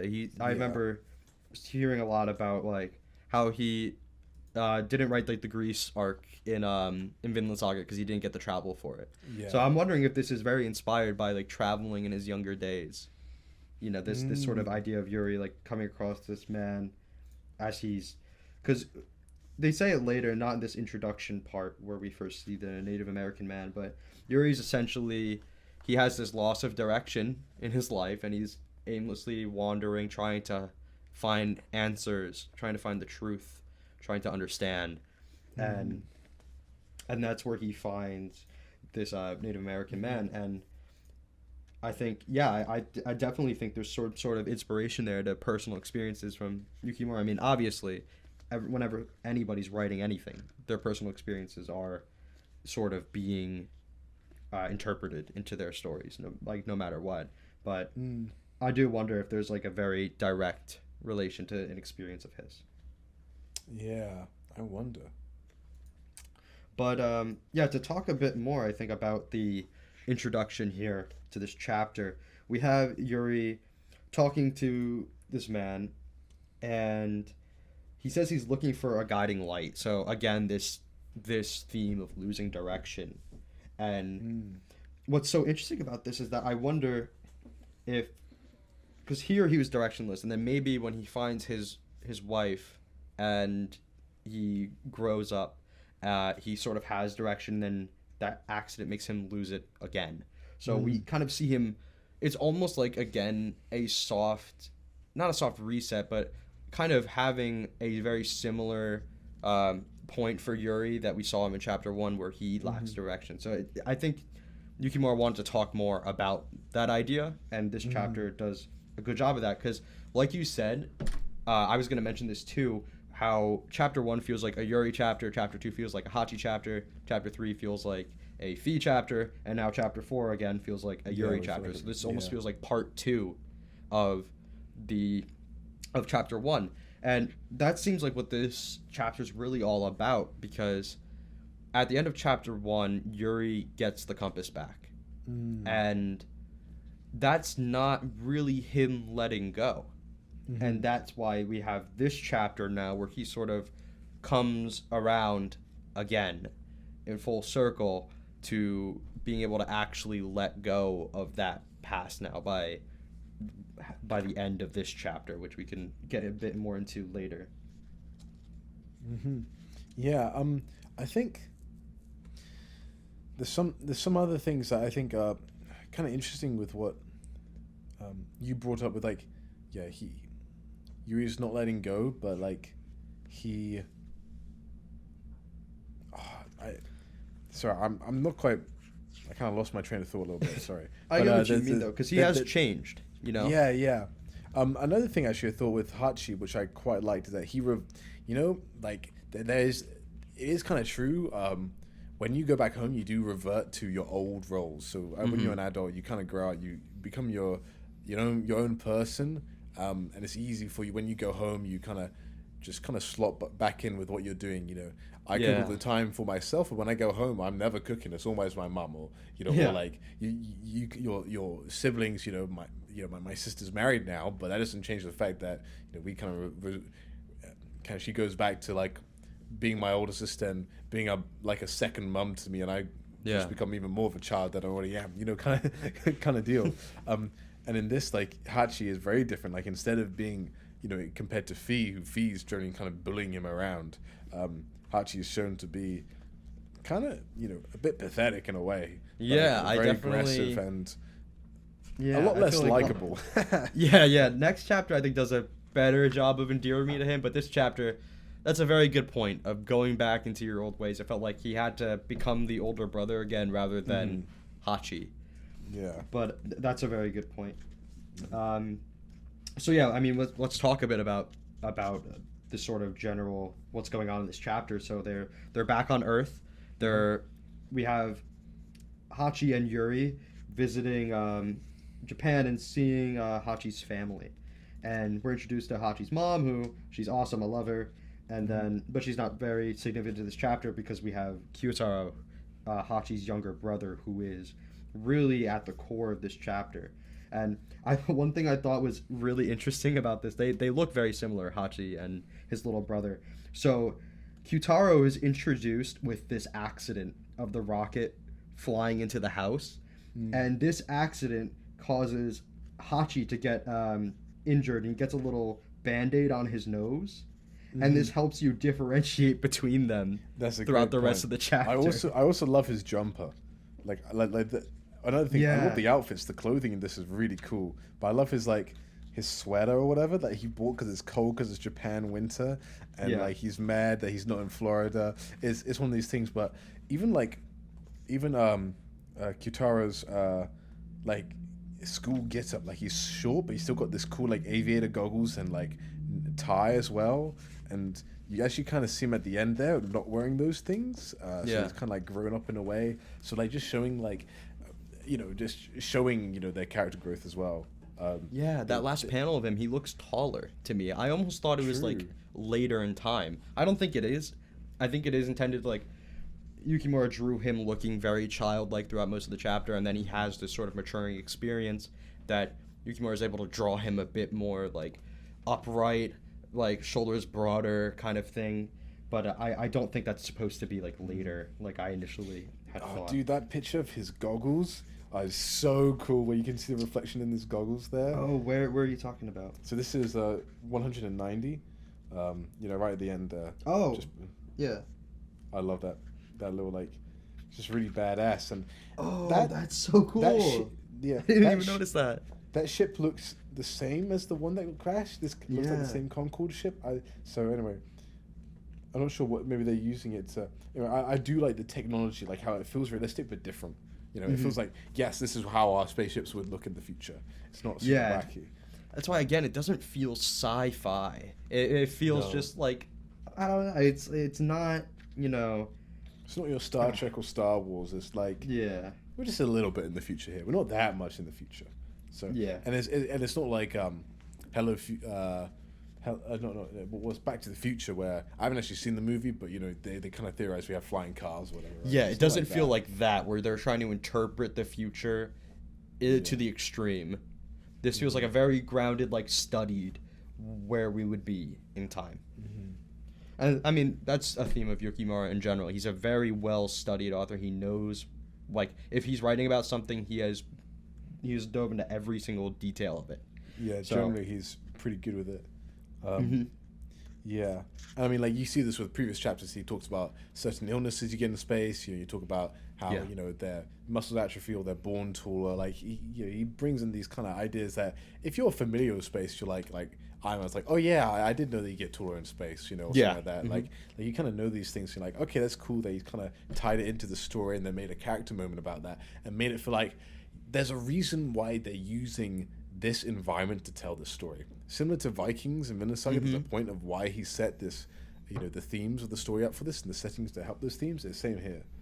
Exactly. Yeah, that's just kind of, I feel like, again, like his style, where he makes choices that, I don't know, everything has a purpose, everything has I know people say that in general, like with media, that like everything has a purpose.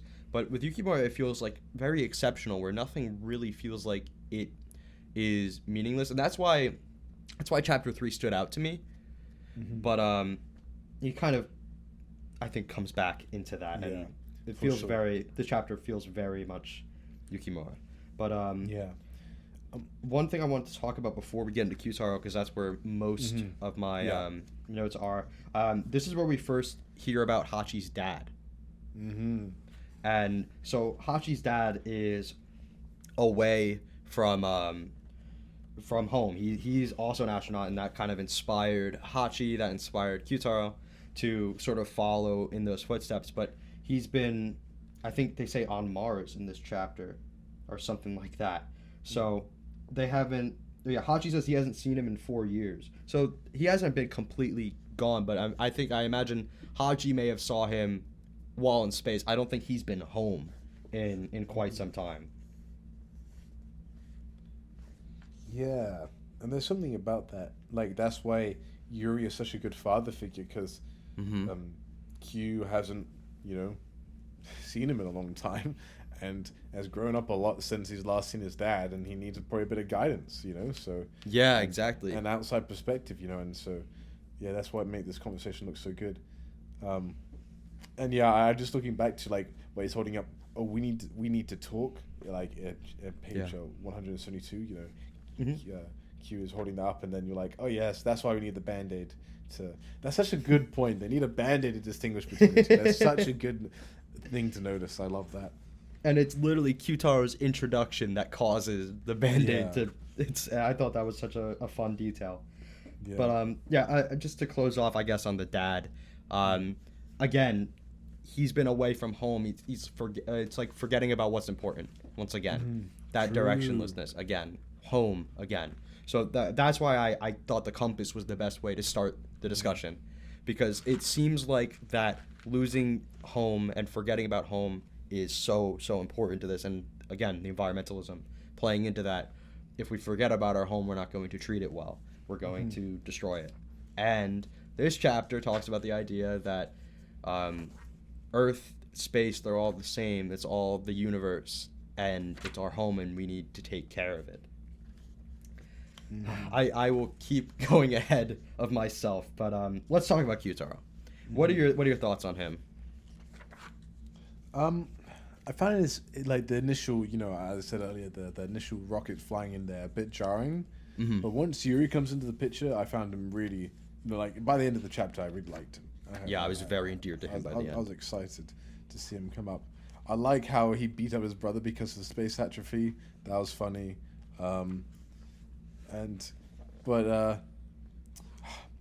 It's weird because I feel like I don't have much to say on Q-Taro exactly.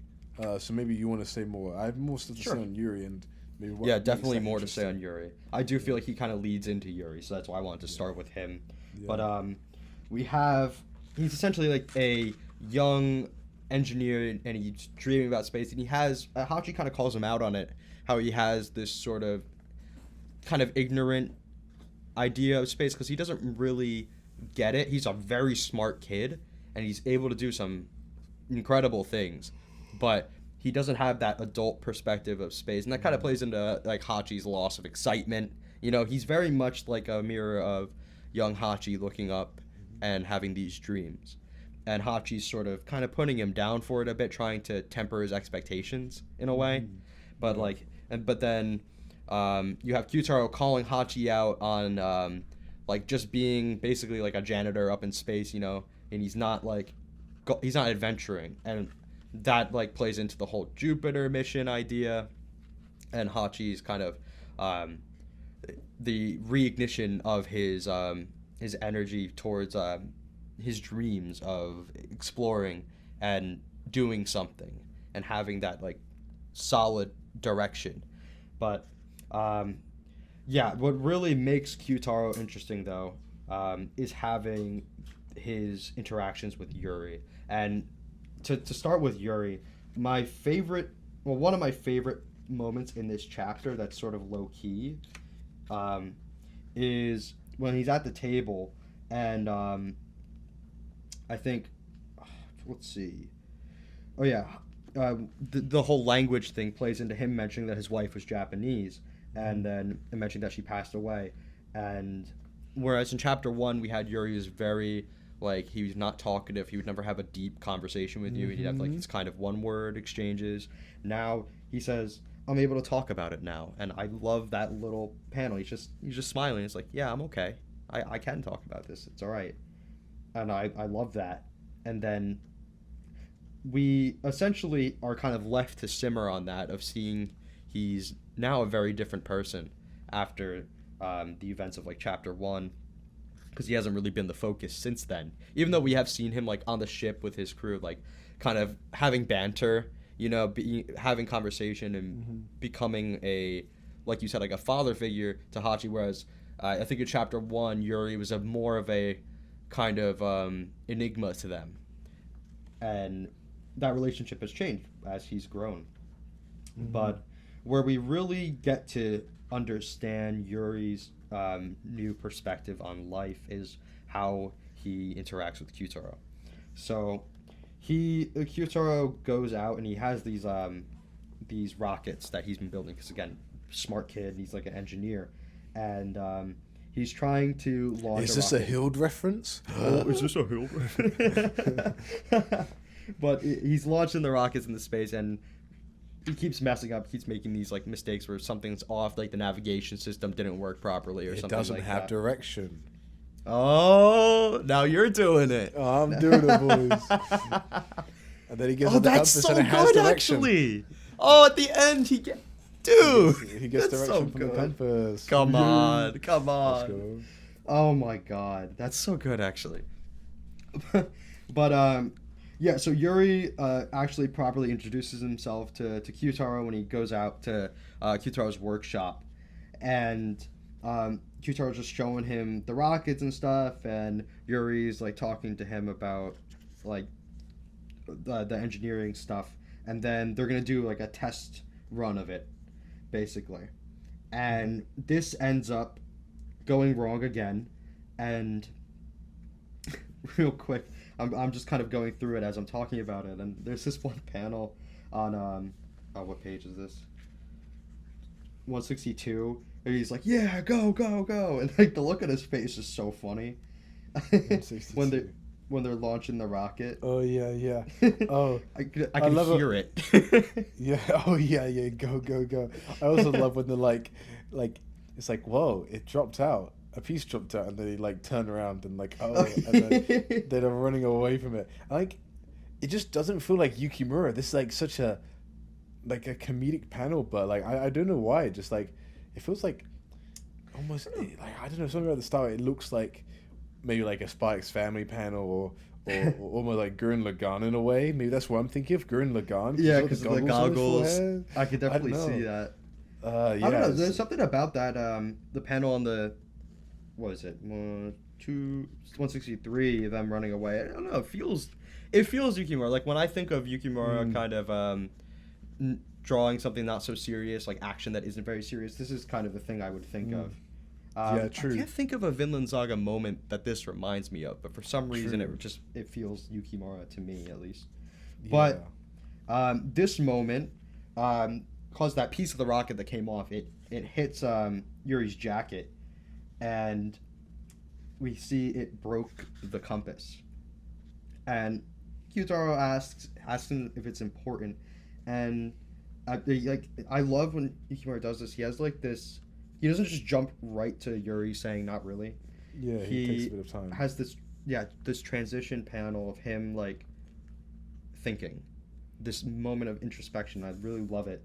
And then he has like this slight smile. He's like, no, not really. It's not that important anymore. Like it's served its purpose, you know. Yeah. But yeah, he doesn't really go into detail with Kyutaro there about what it's really about. He says it's already broken, so don't worry about it. Mm-hmm. And I almost think of that as him saying like it's already served its purpose. You know, it saved him, so don't need to worry about it anymore. But yeah. So then we go back to the house, and they're talking. And at some point, let's see. Oh yeah. So here's where we find out they got the new ship. So Hachi has a call with Fee. And she tells them that because she like basically saved the world in chapter 3, they got like a big payout, and she was able to buy them an actual good ship. So I mean, rest in peace to the DS12 toy box. Yeah. First major death of Planet Planet. Yeah, where he died. But yeah. And I'm also in this scene. I'm thinking Evangelion with this phone box, like at the beginning of. Oh yeah. I don't know why. Have you seen it? It's like the beginning. I've seen basically bits and pieces of it. But that's another one on the watch list that I haven't gone through. Yeah, well, it opens up with. I mean, it's definitely a different vibe, but like it's just the same type of phone box. Actually, it's probably in Cowboy Bebop or Megalobox as well. This type of kind of engineered shows. So the Cowboy, it's probably quite common. But yeah, I do like the system where they're cooling, but they can see each other's face. I guess this is before FaceTime existed. Yeah, I just thought about this. It's FaceTime. It's his what he thinks FaceTime is. You know, you pick up the phone piece and you're publicly talking to someone. The iPhone Blackberry's one of thing, bro. This is actually the first, I think, moment I could think of where it almost feels like the technology's been outpaced. Yeah, know? But it still feels like it still feels like it works. But I guess it definitely works. It didn't stand out to me the first time, but now that you're saying it, I'm Yeah. actually thinking I about mean, yeah, that. true. Like no one like pays for a telephone box now. I mean, like in the UK, like telephone boxes are a bit of an icon of Yeah. you know Britain, but it's they used to like hold like more A&E or emergency care stuff rather than telephones now because there's no point. But she's putting in her thing. This is fascinating. I just thought about it now. Okay, cool. Okay, cool. But that leads into Yuri goes out for basically like a walk, and then Kyutaro basically asks Hachi what the deal is with the compass, and it belonged to Yuri's wife, and now Kyutaro knows this, and he's kind of like, oh no, and Hachi explains that she was like killed in the, oh sorry, not low altitude, high altitude liner, and then so now Kyutaro knows, and Hachi basically tells him like you got to go apologize, and this leads into the conversation that I mentioned earlier about how he thinks Kyutaro doesn't understand the adult realities of space, like that like space is a place where people die, and it's dangerous, more dangerous than the toys you're shooting off. He says, It's not the sunshine and rainbows, that's for sure. yeah, exactly, and this leads into their sort of argument here. And then you have another like burst of action again. The explosive like They fight. This one makes more sense though, but they are fighting. Yeah. yeah, this one This does for, make like, more sense. It's a little Thorfinn kick on Thorkel. Like, small boy tries to kick Thorkel. That's what it looks like. Yeah. And I also like the gag of the mum in the background watching TV, not paying any attention. That was kind of Yeah. This chapter has a lot of good little background gags like that, I think. Yeah. I really like Manga's the good mom's for that. character. Manga's really good for that. But this leads into Kyutaro going out. He's like just had this moment of like, I hate being a kid. Like his immaturity was kind of called out on him, and it kind of hits for him, and that leads right into talking to Yuri, which will be a moment of sort of maturity for him that we've already talked about. Do you want to talk a bit more about his conversation with Yuri? Yeah, I think So one thing I do want to point out straight away, like, so the whole chapter opens up with this man he's talking to. We don't know where this man is from or why he's talking to them, but then it's revealed that he's a Native American. And there's this great picture on panel on 180 where Yuri and Q are looking out towards the sea, and then behind them is like a younger Yuri talking to this older Native American man. So it's quite cool down the whole. Yeah, it's just really cool little panel. But I just during this conversation I had this weird thought. It's like I don't know where Yukimura is getting Yuri's perspective from, because Yuri is still a really young man. Oh no, sorry, Yukimura at this point is still a really young man when he's writing this. But it feels like it's coming from... What Yuri is saying here feels like something exactly Yukimura would say now in an interview. The amount of times when he's saying, oh, I don't really know, but I'm still going to think about it anyway. Like, at the end of Vinland Saga Book 12, he kind of says, what is the meaning of life? And he has this very deep introspection. He's like, I don't know. In my years, 45 years or so on this earth, I haven't figured out, but I feel like I want to dedicate my life to something and do it really well. And that for me was just manga, so that's why I did it, kind of thing. And it feels like almost like Yukimura is trying to translate a conversation he has, or I don't know where he's getting this from, but it definitely hits differently and hits like, and he kind of goes on a ramble, and then he says, thank you for breaking the compass. And then Q's kind of like has this classic Yukimura panel, like looking like 3 different expressions, like, what? I don't really get it. And then you're just like, well, neither do I. And it's this natural, wise humility of admitting when they don't know. And that gives Yuri a really, endearing sense to him. Yeah, that's really interesting, actually, because I'm glad you brought this up, because I didn't even think about this. Around this time, like, Yukimura is probably Hachi age, right? Hachi's probably early 20s that same way. Yeah, so exactly. The fact that he can so well write the perspective of somebody who's been through so much at such a young age is so interesting. I Mm. haven't explored very much into Yukimura as like a person with his personal experiences beyond what he said in the Vinland Saga volumes, like in those like interviews and stuff like that.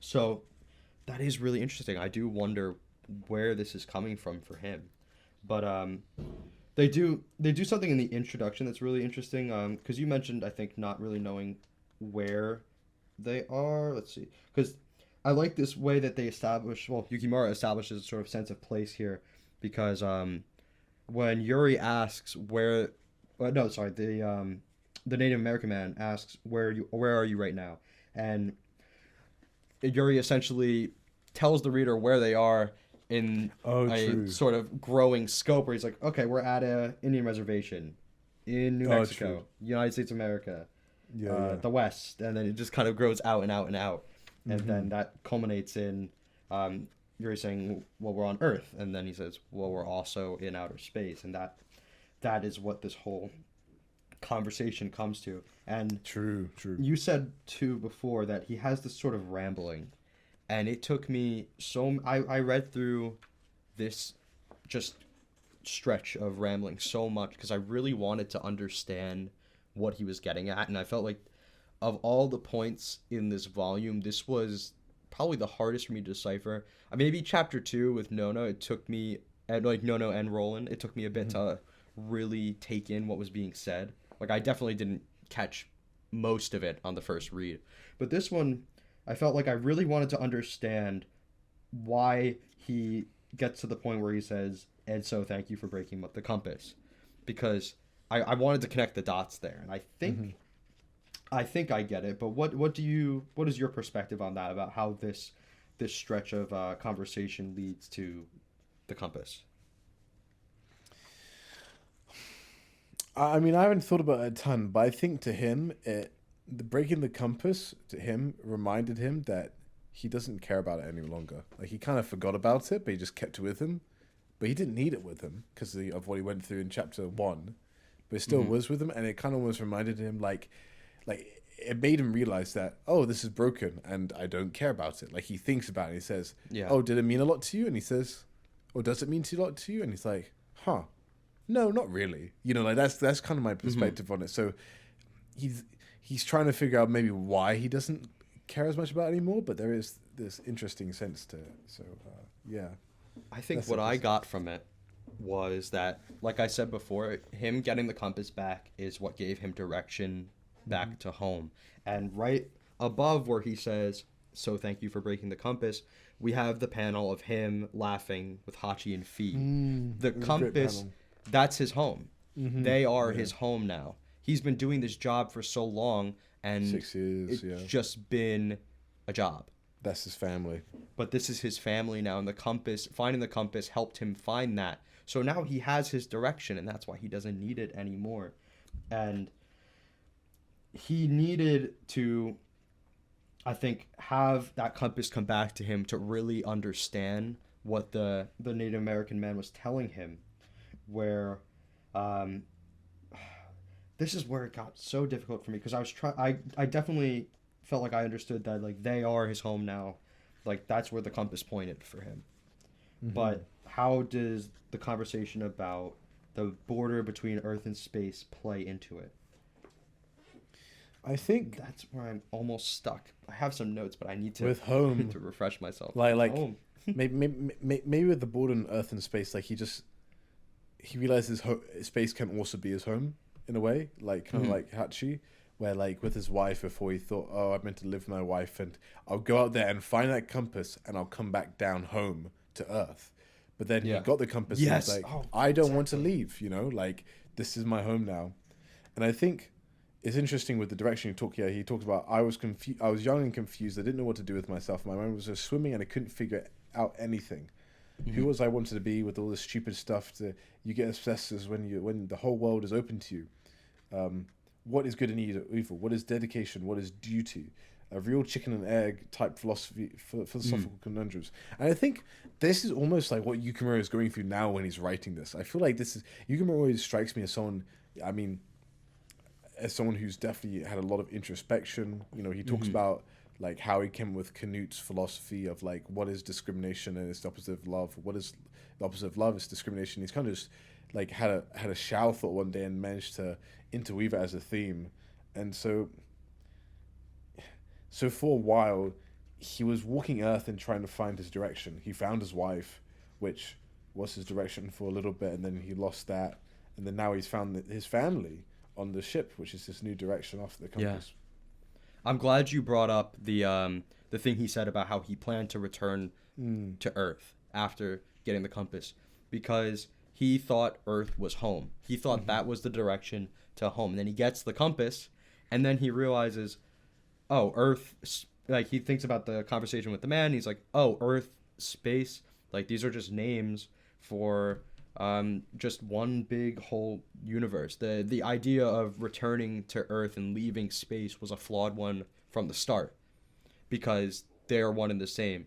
So he lost direction, forgot what home was, and then by finding the compass, he realizes Earth isn't home. Home is where I'm happy, and that's with Hachi and Fi.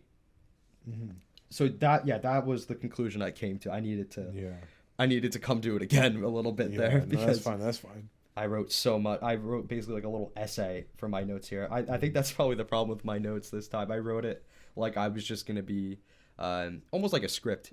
And I realized you can't do that for something like this. Yeah. But yeah, so then this ends with him essentially understanding that the last step to fully embrace this new life, now that the compass has served its purpose, is to let it go. And once I think it took him having it destroyed, because he kept holding on to it. It took him having it like broken to realize like, oh, like this is okay. I actually don't need this anymore. So then, like you said, he gives it to Kyutaro, and Kyutaro puts it on the rocket. So he asks Kyutaro to put on the rocket, and then that's the successful rocket that has the direction to go where it needs to go. That was brilliant. I'm so glad you brought that up, because that went over my head somehow. But I really like that after 6 years of aimlessly searching for this compass, he has his direction, and now he's returned it back to where he got it. I love that so much about it. And he's able to just move forward. Yeah, and it's interesting. He's moved forward from the purpose of the compass, which is what his wife gave to him, which was there are no directions in outer space, no up or down, no south, no north. It's easy to forget where's a direction home, and space is his home. So he doesn't need to get worried about being lost in space. So it is a very full arc for him, which is great. And then we kind of talk about at the end. It's cool. It's kind of funny how they're like, oh. They're in the cruise line and they're like, oh, please can you sit in your seats? And they're like, no, we've got to watch this, Please remain seated. And they're watching it, and it's just some great art at the end. Yukimura actually has clapped on every single one of these chapters. The ending pictures are fantastic. Yes. Every single chapter, he makes it memorable and poignant, every single one. So even chapter 2 where, the art is arguably not as good. So it's really, really impressive. I like this little moment as they're looking out the window where Hachi's realizing it, and he's like, whoa, he did it. He had been kind of talking Kyutaro down a bit this whole chapter, and I think underestimating him, and here I think he's like almost like shocked to see that his brother was actually able to, like, the toys he'd been playing with, he got it into space. He reached it. Yeah. And it's all because Kyutaro... because Hachi's criticisms of him weren't really wrong. Like, we might think like Hachi's being a bit mean. Rude. Yeah. Yeah, rude is a good better word. But he did push Kyutaro in the right direction, because ultimately this brings him to Yuri, and Yuri is the one who really teaches him this moment of helping him grow and mature, because right before, like I said before, he's like, I hate being a kid.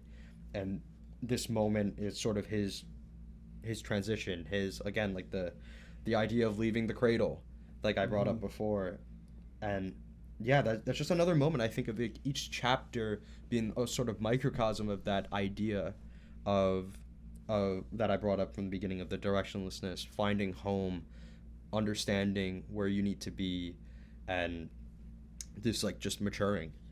And I love it so much. So then yeah, we end with Kyutaro looking up and walking away from the beach, and like we said before, he looks a bit older here. He looks a bit like he has matured, and I like that visual representation of that with the way he's drawn. For sure. Oh, just hit my mic. So Yeah. one question I have for you, unless you have something else you want to say. Nope. I have a away. question for you. Where do you think will be done with Kyutaro? What do you think he will continue to have a place in this narrative going forward? Yeah, I was wondering that for Nono too. I have a feeling Nono, this may be the last we see of Nono. But I reckon Kyutaro we'll probably see again because it feels like he's still got an arc to go on. It'll Really? be interesting to see. Well, like he's got more arc that could be, but honestly, I could also see him just not appearing again. I don't know exactly where we're going with this still. You know, like the main plot hasn't been super solidified, so yeah. I also want one thing I do want to say about this chapter is that I think the date at the beginning of it is wrong. It's Really? 1970, and I think we should be at least 1974, right? Because it's 1960. Sorry, no. It's 2070. I don't know why I'm saying a century off, but basically they it say this? says it's 2070 at the beginning of the chapter when they're outside the airport, just after. Oh, okay. I was thinking the beginning of like okay. No. 2070. What year did I say it was before? Well, it was 2068, and then it's Yes. 6 years later, so it's meant to be. Oh, no. The 2068 is the current year of the narrative, I think. Oh, no, you're right. Yeah, you know, his wife says 2068 and you're right. That is an error. Yeah, I'm not Oh, sure. I didn't Anyway, catch I got a little that. confused there, but No, then you're I was definitely like, right. For God, some reason I was thinking that it was said to be 2068 later. Where is it said? I know she says it says it's 74 somewhere, I think. Oh no, yeah, it's right at the start, July 13th, 2068. It's narration. She doesn't say it. But yeah, okay, that makes sense. So yeah, that does seem to be a bit of an error. And then the beginning of chapter 3, it says is 2075 on the Space City Tunnel or whatever. So I don't That know. would Look on manga see to see if they translated it any differently. Yeah, that's interesting. This is like the official translation too. That's interesting. I didn't catch that. Yeah. Well, it doesn't matter. Yeah. I usually, yeah, I mean, I guess, yeah, usually I'm not too attentive to dates, so that makes sense. Yeah. I don't know why Okay. I looked at it really. I'm not really super datey focused either. But anyway, Chapter 5. yes. So this one I have the least notes, but a lot of thoughts. Cool. This is where I was like, I shouldn't be writing an essay. Yeah.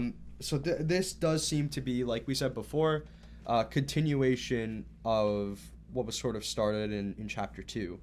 Of if like chapter 1 was half of Yuri's growth, chapter 4 was sort of like the other half, and now this is like the other half of chapter 2, where I feel like if chapter 2 helped Hachi regain this excitement for space, I think this chapter is where he gets the resolve to take the next step, just like Yuri in the previous chapter. So we start with the focus of this chapter being Hachi and fear of isolation, and so we have this moment where he was separated from the crew and he was out in the sort of just emptiness of space, and he's panicking. And oh my! I just noticed earlier I said in chapter 5 he has a reignition of his passion or whatever, and the title of this chapter is literally Ignition.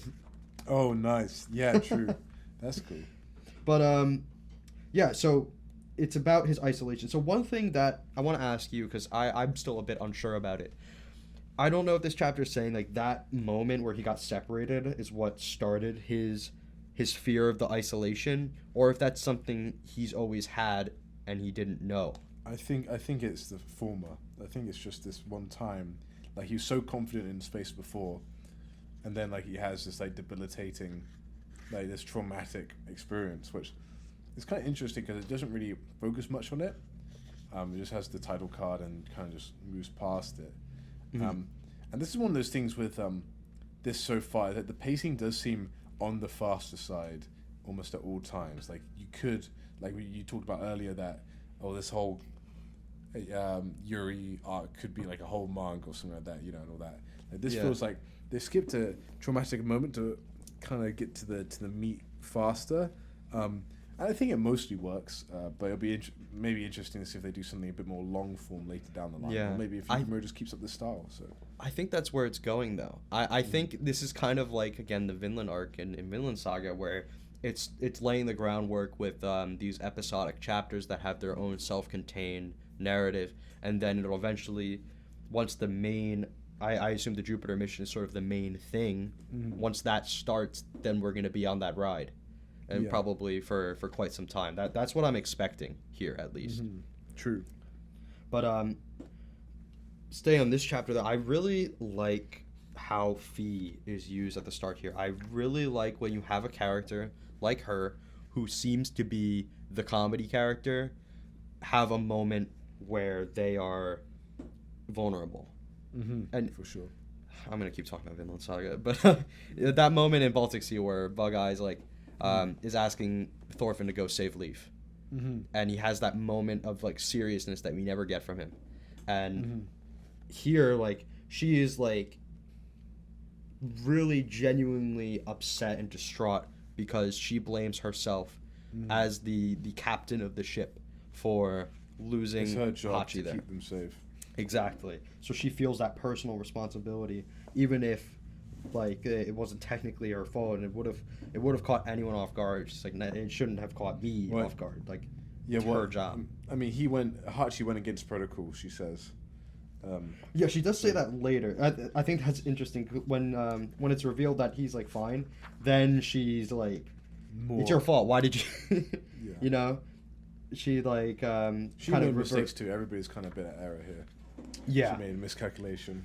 But she's going to blame herself. But when she finds out again like that, it's like he's okay, and there aren't any permanent. She can then go back to being this point. Tsundere.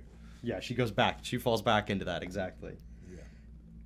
But so we find out he's okay, and it seems like, you know, he got lucky basically, and that he's gonna. Oh, no, actually, he says it's not just luck. Space loves me. He feels like. Which is ironic because of this chapter. Like, Space doesn't love him later on. So. Yeah, exactly. So that's the interesting thing to me, because it seems like he's fine. So, like, she's comfortable with blaming him a bit more. He's, like, confident that Space loves him. And then he gets this potentially career-ending realization in the void here. Because they asked to do one more test on him before he leaves. Because they've done a bunch of physical tests, but this is more of a mental test of him, where he has to stay in this chamber where all of his like senses are like taken away. And this is where I started to think that the hair color idea, where hair color was white in the beginning, was because of Space, because of the black backgrounds, because here we do the white again because he's in this void. So I'm wondering if before we were kind of overcompensating for it, now it makes more sense. But yeah, for sure. He's underestimating it, and then he starts to realize that he's not okay in this sort of sensory deprivation environment. And they talk about it being a what do they call it? Deep space disorder, where like it starts causing physical effects, even though the person's okay. It's like the mental thing causing the physical effects, and it could be a career-ending. Yeah, some form of PTSD, basically. Exactly. Yes, it's that one moment now caused this in him. And I think they say before that, like, to become an astronaut, you have to last. How long did they say? Yuri mentions it. Yes, half an hour or something. Yeah, it's something like that. It's on this page. Or was it 6 hours? I can't remember. I think it was 6 hours. Yeah, the guy says to get an EVA license, you need to do it for 6 hours. Oh yeah, no, that's Yuri saying it. So, and he said it's like his first time, he can only last like 15 minutes.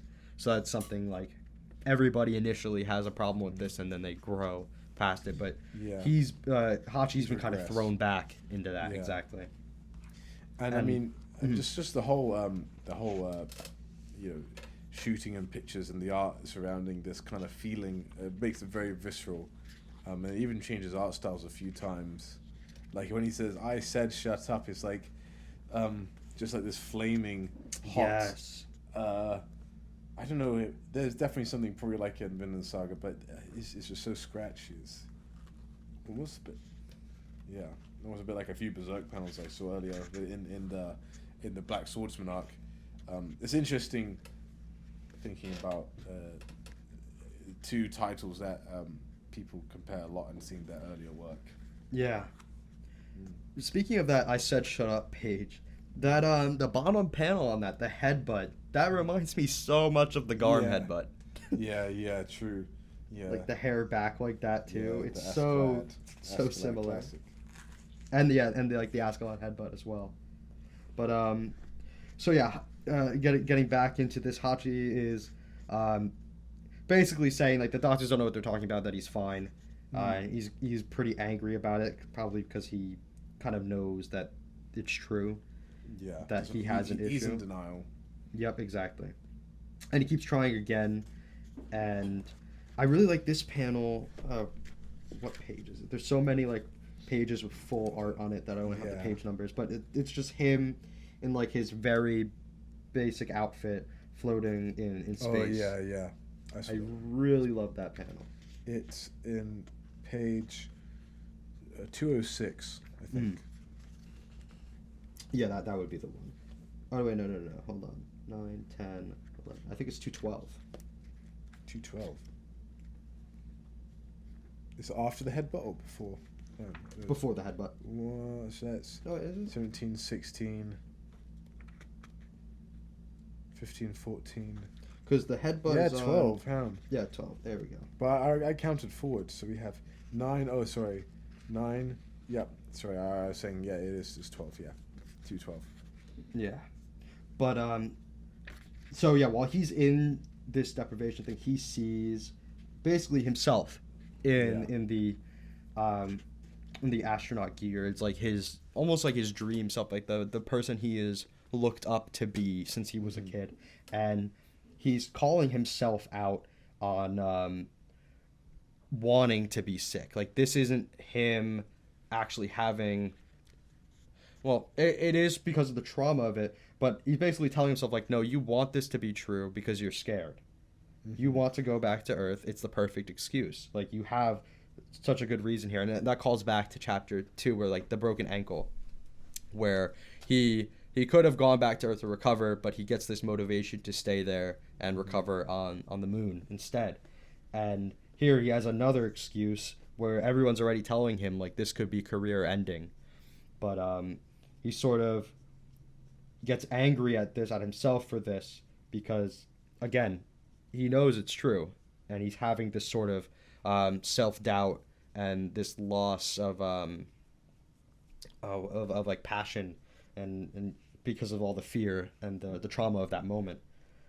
And yeah, again, the I said shut up page, it almost shocked me because it felt so different, even from what Yukimura has drawn in Vinland Saga. It felt so just like different in comparison to what I'm used to from him. So that was a really interesting page to me. But he headbutts the door and they come and get him out. Yeah, it's fascinating. And then we get Fee kind of giving a bit of a pep talk, which is nice to see, to see a bit of maturity from her. And she has, I mean, her anatomy here seems a little off. Her arms always look a little long, but I do really like her posing at some points, like when she's offering the can, and then he doesn't take the can, and then she starts drinking it herself or something. Yeah, it's quite nice. And then they kind of link back to his previous chapter in chapter 2, with Roland and stuff. Yeah. With how he's almost committing suicide or whatever, and they're taking care of him, which I appreciate. But yeah, it kind of just clarifies his goals and stuff.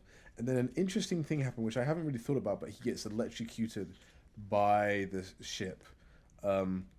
Is that what happened? Because I read Like it. some static electricity. Huh. I didn't really think of it as literally like that. I felt Okay. like this was a reignition of his passion right here, Oh, and I sort of see. visual interpretation of that.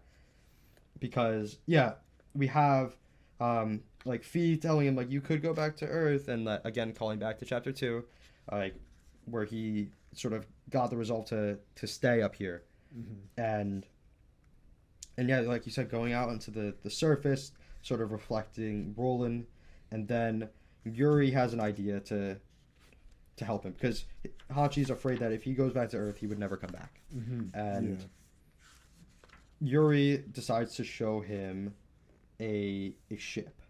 So you know what? This is really interesting. First of all, I want to talk a little bit about Yuri before we get to the ship, because when Yuri's talking to him, he says like, "This is suicide," and then he says, "Roland died doing what you're doing. Better die in space than live without it, right?" And Fia's like, "Yuri, like, why are you saying that?" And then he says, "But if you're going to die, try not to forget about us." And that, again, chapter 1, like, he had this suicide waltz out into space to get the compass.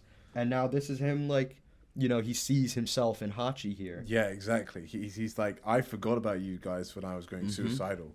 But now, after the last chapter, I realized this is why I'm in space. I'm in here because of you. And so now I want to do this, you know? Yep, pass that knowledge and that feeling onto him. Yeah. And I like also the implication, because like Yuri was able to get clearance for this, but it's my own little healthcare technique. It's interesting, like he's got a bit of tenure somehow, and he's got a bit of sway over a few things, and he's able to get them to see this really new, brand spanking new spaceship. True. Yeah, because this implies that he goes himself often to have like for that mental thing and stuff. Yeah.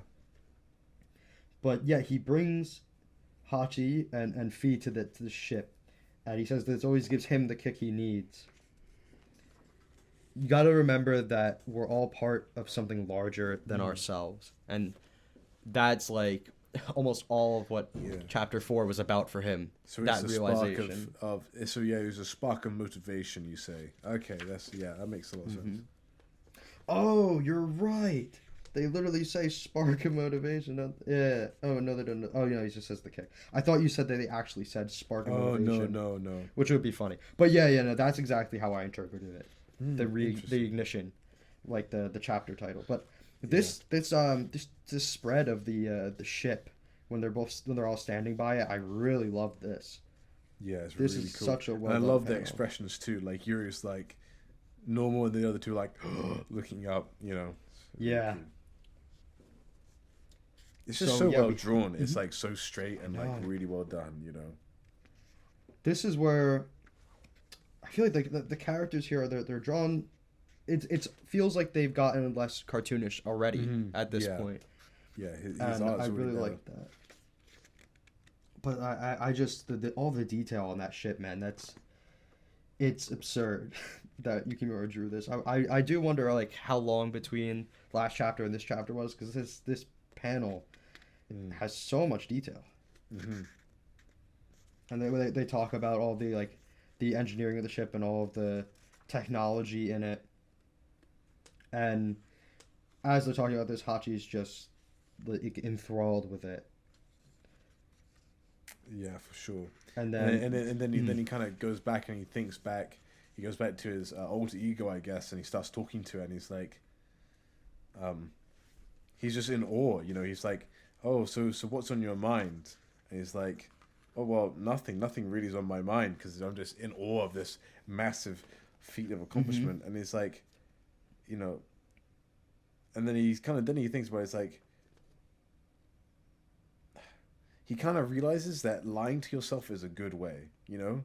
Deluding yourself that you can make your dreams allows you to stumble into them in a way. Like if you're so optimistic that you can do it, then it may just work. You know, you have to be a little bit crazy to do these great things. Yeah, exactly. And maybe that's like Thorfinn in Vinland Saga. You know, he has to be a little bit crazy to think that he can make a land of peace, huh? Maybe. I do think this is how Yukimura, like, I think this almost gives us a glimpse into why Yukimura wanted to write about astronauts, because this appreciation for the craziness it takes to get humans up into space, despite it being a place where we absolutely shouldn't be, like with an environment that is not welcoming to us, and all of the crazy ideas that it took to get us there. And I like that sort of appreciation of it. Yeah, and I guess to have another parallel to Vinland Saga, both of these are like frontiers of exploration. You know, Thorfinn is trying to find a new place and go into this new weird place and make something new, make something better. Astronaut's a bit different, but it is kind of the same with it. They're going into the unknown, so exploring into that a little bit, which is interesting. And then it leaves on this very ominous last page where it's like, yeah, you do that. Come back whenever you like. I'll see you in my dreams. And then, who's that in front of Jupiter? Is that his alter ego, or is this someone else? That's himself in front of Jupiter. Maybe I think it's him. In front of Jupiter. Yeah. Okay. Yeah. I thought. Have you played Pokemon? Do you know Diamond and Pearl? Yes. He looks like the Cyrus, the main bad guy. Yeah, he kind of does. You have this like, especially that outfit. He's gonna whip out the Murkrow and start taking me with the Master Ball to Palkia and Dialga to, I don't know, do his space-time magic. So, yeah. So yeah, this chapter, this is what really made me endeared to Hachi. Like I kind of, like, chapter 2 didn't really do it for me with him, and then chapter 4, he was sort of in the background. He wasn't the most important part about it. But this is where I started to see, like, okay, this is the idea of Hachi. This is the dreamer. This is, like, the passionate young person who wants to push things forward. And but this last page is so interesting to me, because I didn't expect this sort of, like, it's not like you said, kind of ominous from him. I didn't see that coming at all. But again, here you could see the sparks around him when he says come back whenever you like. You can see, like, he's been ignited. So that's, like, why this is, like, part 2 of chapter 2, because if that chapter was about him sort of realizing that he could still dream about like have his dreams and, like, dream about his ocean and all that, I think this is him finding that direction finally and saying, like, okay, this is the thing. It's like, that's the ship that's going to take us to Jupiter, kind of thing. And that's where he's kind of got that the finally solidified direction of what he's going to do and what he wants to achieve. Yeah. It kind of puts into focus what we're going to be focusing probably as we go on. So, yeah. I don't have much in the way of predictions, I guess, or much more to say. But yeah, I think what I can say is that I hope we get a bit more with Fee. And I've been really liking the vibe so far, and it'll be interesting to see if more grander politics come into stuff, because they have kind of hinted at it so far. I don't know if the next page, and there's a new guy that I never see before. It looks kind of scary, so who knows? Yeah. Let's see. Do I have? There's one thing I wanted to talk about now. I can't remember. So for predictions, if the whole point of the idea of, like, forgetting about home and, like, the whole environmentalism part of it that we've been talking about and alluding to throughout this whole discussion, it's the idea that, like, we didn't take good care of Earth, and we're doing the same thing to space, and we just keep wanting to leave and go farther without kind of remembering where we came from and taking care of it. So I almost feel like we're reading Vinland Saga right now, we all assume that, like in history, the settlement of Vinland's going to fail. And I have a similar prediction about Jupiter. I think the mission's going to fail, and it's going to be a reminder of needing to go back and take care of what's important. Yeah. And I think like his dad, like, being mentioned in chapter 4, like, he hasn't been home, he's forgetting about what's important. Yeah, we haven't had much, like, I guess we had a Yuri father figure moment, but for Yukimura loves his father figures, so it'll be interesting to see how that comes into stuff. And it would be fascinating once Vinland's done, and if it's kind of like how you're suggesting, like this frontier of Jupiter, if this fails, just to compare and contrast what these different works are saying and how they complement or something different to each other. That'd be fascinating to look at when this is all over. I think you said earlier that you don't think Nono is gonna come back, right? I had a feeling that she may not come back, yeah. That was really interesting to me because I actually felt the opposite of you, where I felt like Kyutaro would probably be a one-off character and that Nono would be coming back. Interesting. I mean, I could see either, to be fair, but that was my vibes. True. For sure. But, yeah, so I guess to kind of close this out, I think the main reason I really wanted to talk about Planetes is because this is a complete finished work by Yukimura, and as Vinland Saga is nearing its conclusion, I really wanted to see how Yukimura ends a story. So that's kind of most of my ideas and predictions are kind of about like how will this end, where is this going. So yeah, I think this first volume was incredible. It got me hooked immediately with chapter 1, and I don't think it really dropped the ball anywhere, even though again we said 3 might have been the weakest chapter. I still don't think it didn't make me think like, oh, this is good. Like that was a good chapter. It may have dribbled the ball for a bit, but it picked it right back up soon after. Exactly. So that's a brilliant way to put it. Yeah, it double dribbled for sure. So, or how? Yeah, double dribble. Yeah, start traveling. I don't know baseball. I mean basketball. Yeah, clearly. Yeah, it did a slam dunk or something. Yeah. But so yeah, I really like this volume. Do you have any overall thoughts to conclude just on the volume itself? Let me have a quick look at my notes, but sure. Overall, yeah, I mean, I just reiterate what I said before. It feels like Yukimura has a really good knack of a few things. The only issue I can really see so far is that he's telling stories very quickly that are powerful still, but maybe even more powerful if they're drawn out longer. We'll see how it goes on here, but I'm very excited to see what Yukimura's got more. The art's fantastic.